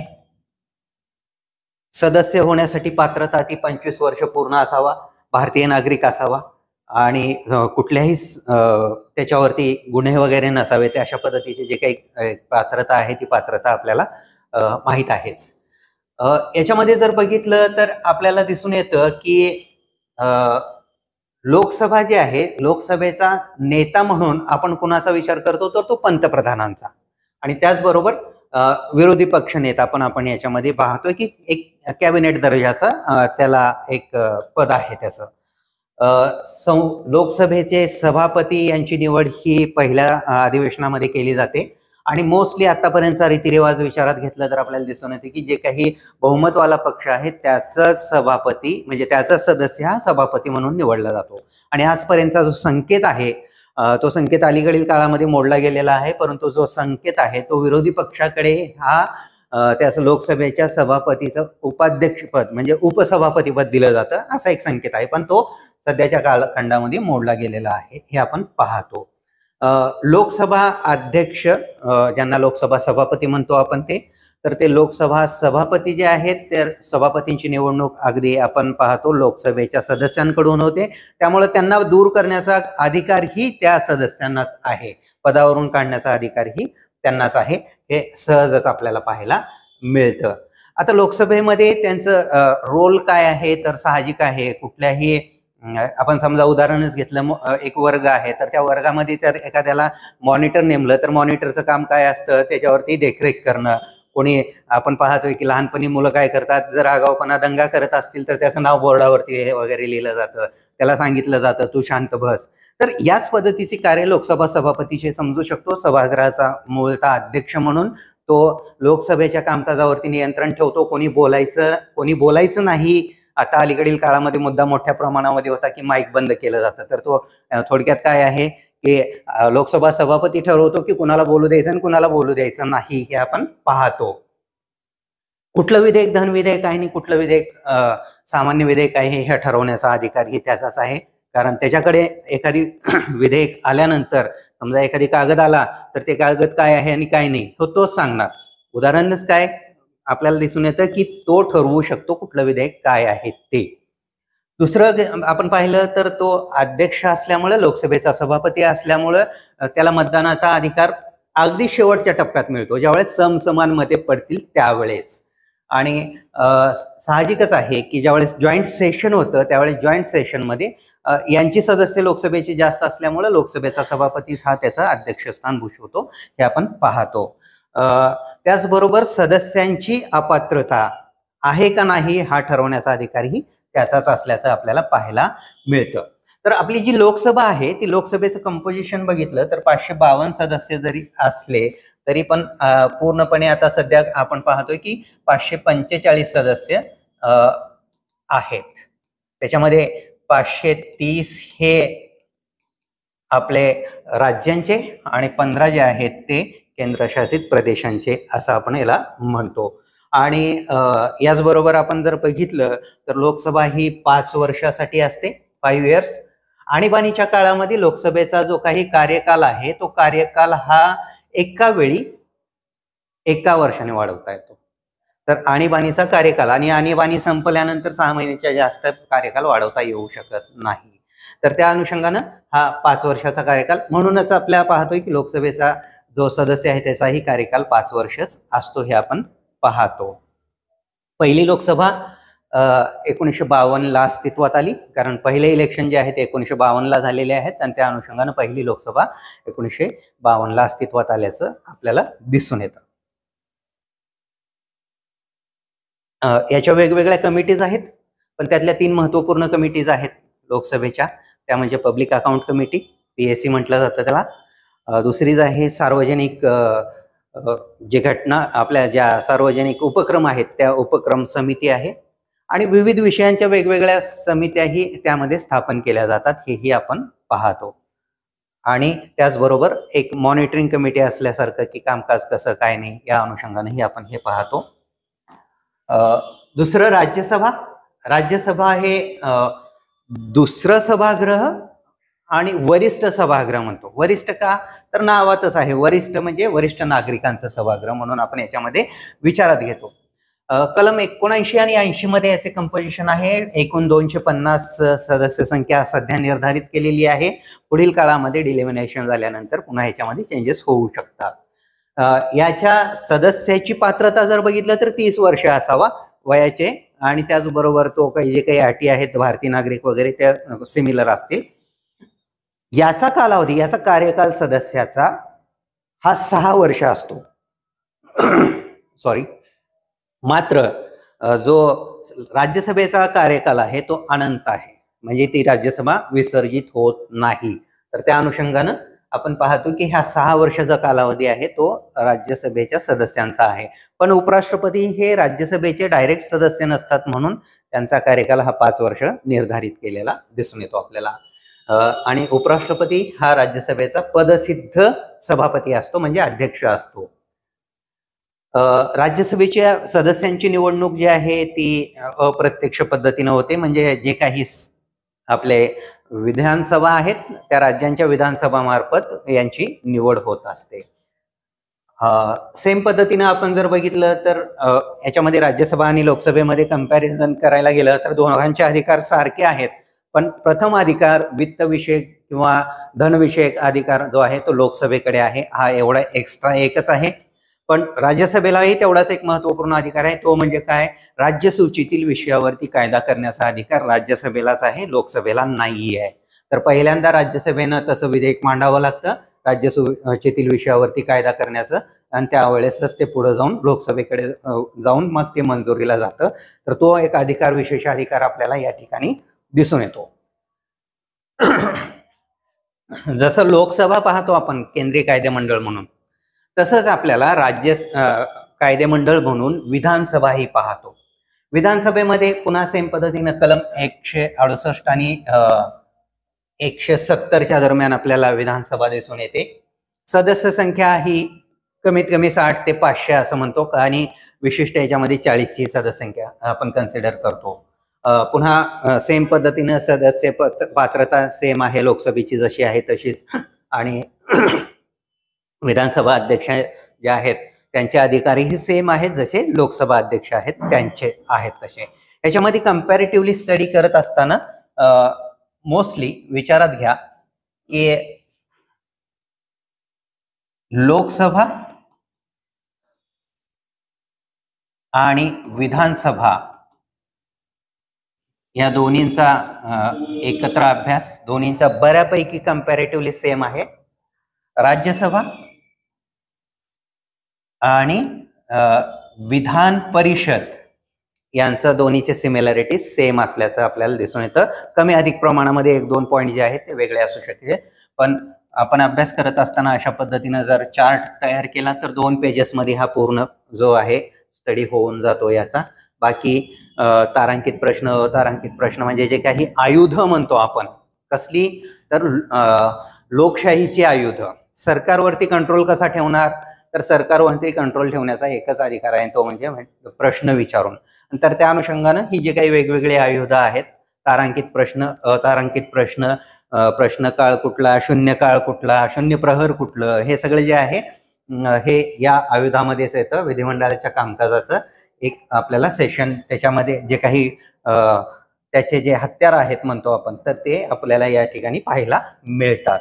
त्याच्यावरतीही एखादी प्रश्न येतो तर ते महत्वाच्या ज्या संज्ञा आहेत तर त्या संज्ञा पाठ असणं आणि ते करणं गरजेचं आहे. आपण हा ओझरता मॅरेथॉन पद्धतीनं रिव्हिजन टाईप घेतो असल्यामुळं आपण या ठिकाणी सगळ्या बाबी कव्हर करू शकत नाही. तर या छोट्या छोट्या गोष्टी आहेत त्या तुम्ही इझिली करू शकताय. पुढे जर बघितलं तर सर्वोच्च न्यायालय, न्यायमंडळ. तर न्यायमंडळ हे आपलं पुढलं एक महत्वपूर्ण पिल्लर म्हणतो लोकशाहीचं. तर न्यायव्यवस्था आपली एकेरी न्यायव्यवस्था आहे, स्वतंत्र न्यायव्यवस्था आहे असं म्हणतो आपण. पण स्वतंत्र न्यायव्यवस्था म्हटलं जात असताना त्याच्या स्वातंत्र्य कसं राखण्याचा प्रयत्न घटनेनं केलेला आहे हे माहिती असणं आणि हे लक्षात घेणं गरजेचं आहे. तर सर्वोच्च न्यायालय कलम 124 नुसार स्थापन होत असतं. त्याची सदस्य संख्या ठरवण्याचा अधिकार हा साहजिकच आहे की संसदेला आहे. राष्ट्रपती ही सरन्यायाधीशांची नेमणूक करतात आणि सरन्यायाधीशांचं जे काही एक प्रकारे त्यांची पात्रता आणि त्यांना नॉमिनेशन म्हणूया आपण, तर ते एक कॉलेजियम आहे. त्या कॉलेजियम मार्फत जो पूर्वीचा सरन्यायाधीश आहे तो जात असताना दुसऱ्या सरन्यायाधीशाला माझा उत्तराधिकारी म्हणून तो पुढे आणतो आणि त्यावेळेस ते राष्ट्रपती त्याला सरन्यायाधीश म्हणून हे करतात. पात्रता ऑब्विसली 65 इयर्स किंवा 6 इयर्स जे आधी होईल ते अशा पद्धतीने असल्यामुळं आपण पाहतोय की मोस्टली या ठिकाणी त्याचा कार्यकाल कुणाचा अगदी 5-6 महिने पण मिळतो आणि अगदी कुणाला 2 वर्ष 3 वर्ष पण मिळतो, हे आपण पाहतो याच्यामध्ये. तर त्या अनुषंगानं एक सरन्यायाधीश प्लस इतर 33 न्यायाधीश असल्याचं आपल्याला पाहायला मिळतं या ठिकाणी सर्वोच्च न्यायालयामध्ये.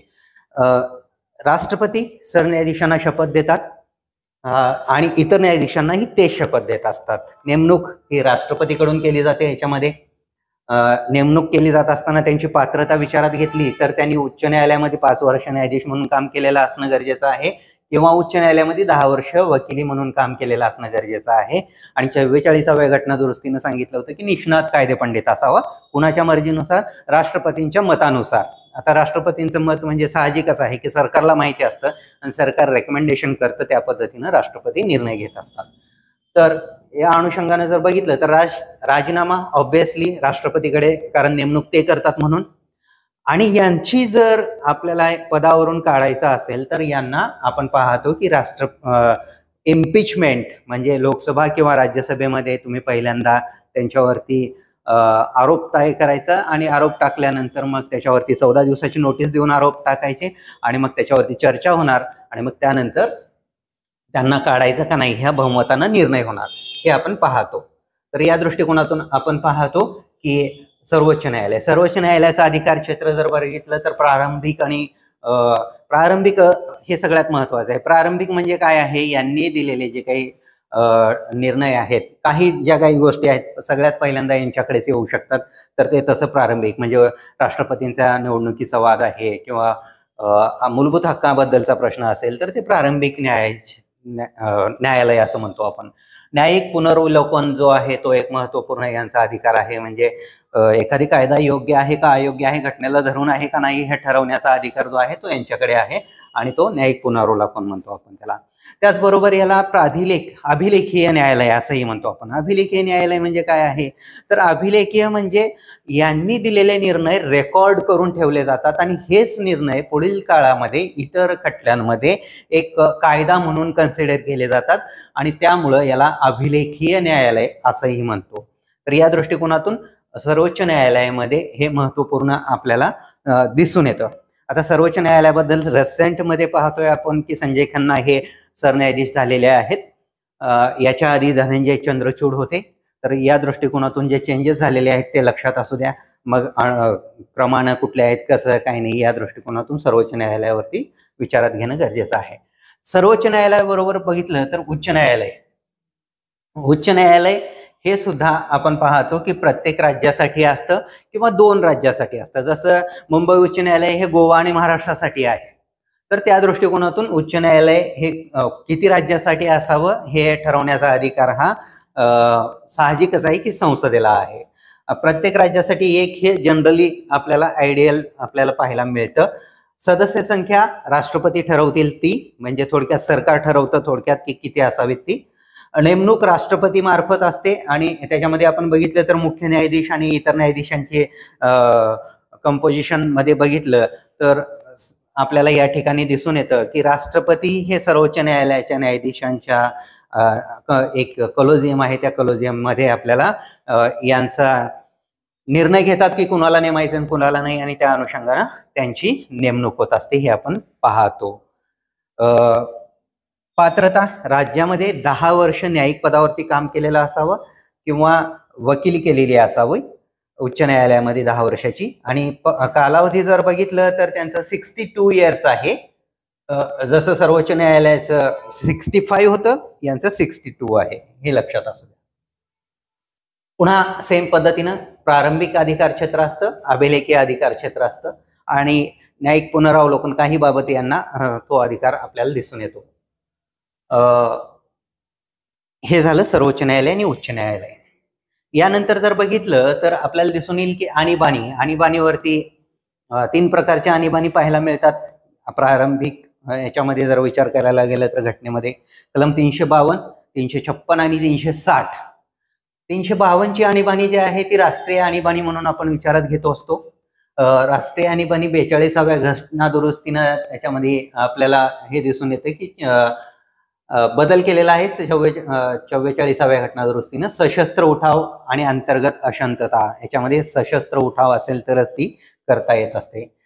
याची घोषणा राष्ट्रपती करू शकतात आणि दोन्ही सभागृहांची मान्यता याला घ्यावी लागते आणि नवीन लोकसभा ज्यावेळेस येते त्यावेळेस त्याचीही मान्यता याला घ्यावी लागते. 6 महिन्याच्या कालावधीसाठी या प्रत्येक 6 महिन्याला याला राष्ट्रपतींची मंजुरी आपल्याला घेता येऊ शकते, हे आपण पाहतो. साधारणतः आपण जर बघितलं तर 1976 ला अशी आणीबाणी लागलेली होती. राष्ट्रपती राजवट जी आहे ती कलम 356 नुसार, म्हणजे राज्यामधील सरकार जे आहे ते संविधानानुसार काम करत नाही म्हणून राष्ट्रपती राजवट लावली जाते. म्हणजे थोडक्यात राज्यपालांचा कारभार पूर्णपणे येतो, विधिमंडळ त्या ठिकाणी अस्तित्वात राहत नाही. तर अशी परिस्थिती निर्माण झाली असं सरकारला वाटलं आणि केंद्र सरकारला वाटलं. त्यांनी राज्यपालाकडून तसा अहवाल मागवला, राज्यपालांनी तसा अहवाल दिला तर राष्ट्रपतींकडे केंद्रीय मंत्रिमंडळ त्याला तो अहवाल सुपूर्द करतं आणि त्याच्यावरती राष्ट्रपती निर्णय घेतात. पण भारतामध्ये राष्ट्रपतींचा निर्णय म्हणजे केंद्रीय मंत्रिमंडळाचा निर्णय हे सरळ आहे, कारण राष्ट्रपती त्याच्यामध्ये कुठलाही विवेकाधीन अधिकार वापरत नाहीत. तर या अनुषंगाने आपण पाहतो की राष्ट्रपती राजवट कलम 356 याच्यामध्ये जर बघितलं तर हे घोषणा किंवा हे सगळं जे आहे हे राष्ट्रपती मार्फतच होतं. आणि कलम 360 नुसार आर्थिक आणीबाणी आहे. आर्थिक आणीबाणी म्हणजे अगदीच आर्थिक अस्थैर्य जर असेल तर अशा वेळेस राष्ट्रपती ती आर्थिक आणीबाणी ही लावत असतात आणि या आणीबाणीच्या कलमामध्ये 44व्या घटना दुरुस्ती करण्यात आलेली आपल्याला दिसून येते. यानंतर काही आपल्याला अधिकारी घटनेमधील जे आहेत ते दिसून येतात, जसं कॅग आहेत, CAG म्हणतो आपण त्याला, किंवा अटॉर्नी जनरल आहेत, ॲडव्होकेट जनरल आहेत. तर त्यामध्ये भारताचे नियंत्रक व महालेखापाल कॅग कलम 148 मध्ये कॅग बद्दल त्यांचं कंपोजिशन आणि त्यांचे पूर्ण नेमणुकीचे अधिकार वगैरे पूर्ण माहिती दिलेली आहे. हे जर बघितलं तर 1973 मध्ये हे पद निर्माण झालेलं दिसून येतं वेगळं, कारण पूर्वी अकाउंट्स आणि ऑडिट हे दोन्ही एकत्र होतं, पण त्याच्यामध्ये नंतर पुन्हा चेंज झाल्याचं आपल्याला पाहायला मिळतं. सरकारनं दिलेल्या बजेटनुसार खर्च केला आहे का नाही हे ठरवण्याचा किंवा हे तपासण्याचा अधिकार कॅगला आहे, त्याच्यापेक्षा वेगळं काही नाहीये. पण हा अहवाल डायरेक्टली संसदेमध्ये येत असल्यामुळं हा अहवाल महत्वपूर्ण समजला जातो, कारण संसदेमध्ये लोकसभेमध्ये हा अहवाल आल्यानंतर याच्यावरती चर्चा होत असते आणि त्याच्यामध्ये विरोधी पक्ष सरकारला याबद्दल जाब विचारू शकतात, म्हणून यांचा अहवाल हा महत्वपूर्ण म्हटला जातो. म्हणूनच यांना लोकसभेचे कान व डोळे म्हणतात, कारण काय कान व डोळे काय सांगितलंय आणि काय नाही या अनुषंगानं कान व डोळे हा कन्सिडर होतं या ठिकाणी. तर या दृष्टिकोनातून आपल्याला दिसून येतं की यांचं कर्तव्य काय? संचित निधीचं लेखापरीक्षण, सार्वजनिक लेखी आणि आकस्मिक निधीचं लेखापरीक्षण, शासनाकडून अर्थसहाय्य प्राप्त झालेल्या संस्थांचं लेखापरीक्षण, शासकीय कंपन्या आणि वैधानिक मंडळे आहेत यांचं लेखापरीक्षण. तर हे सगळं आपल्याला दिसून येतं.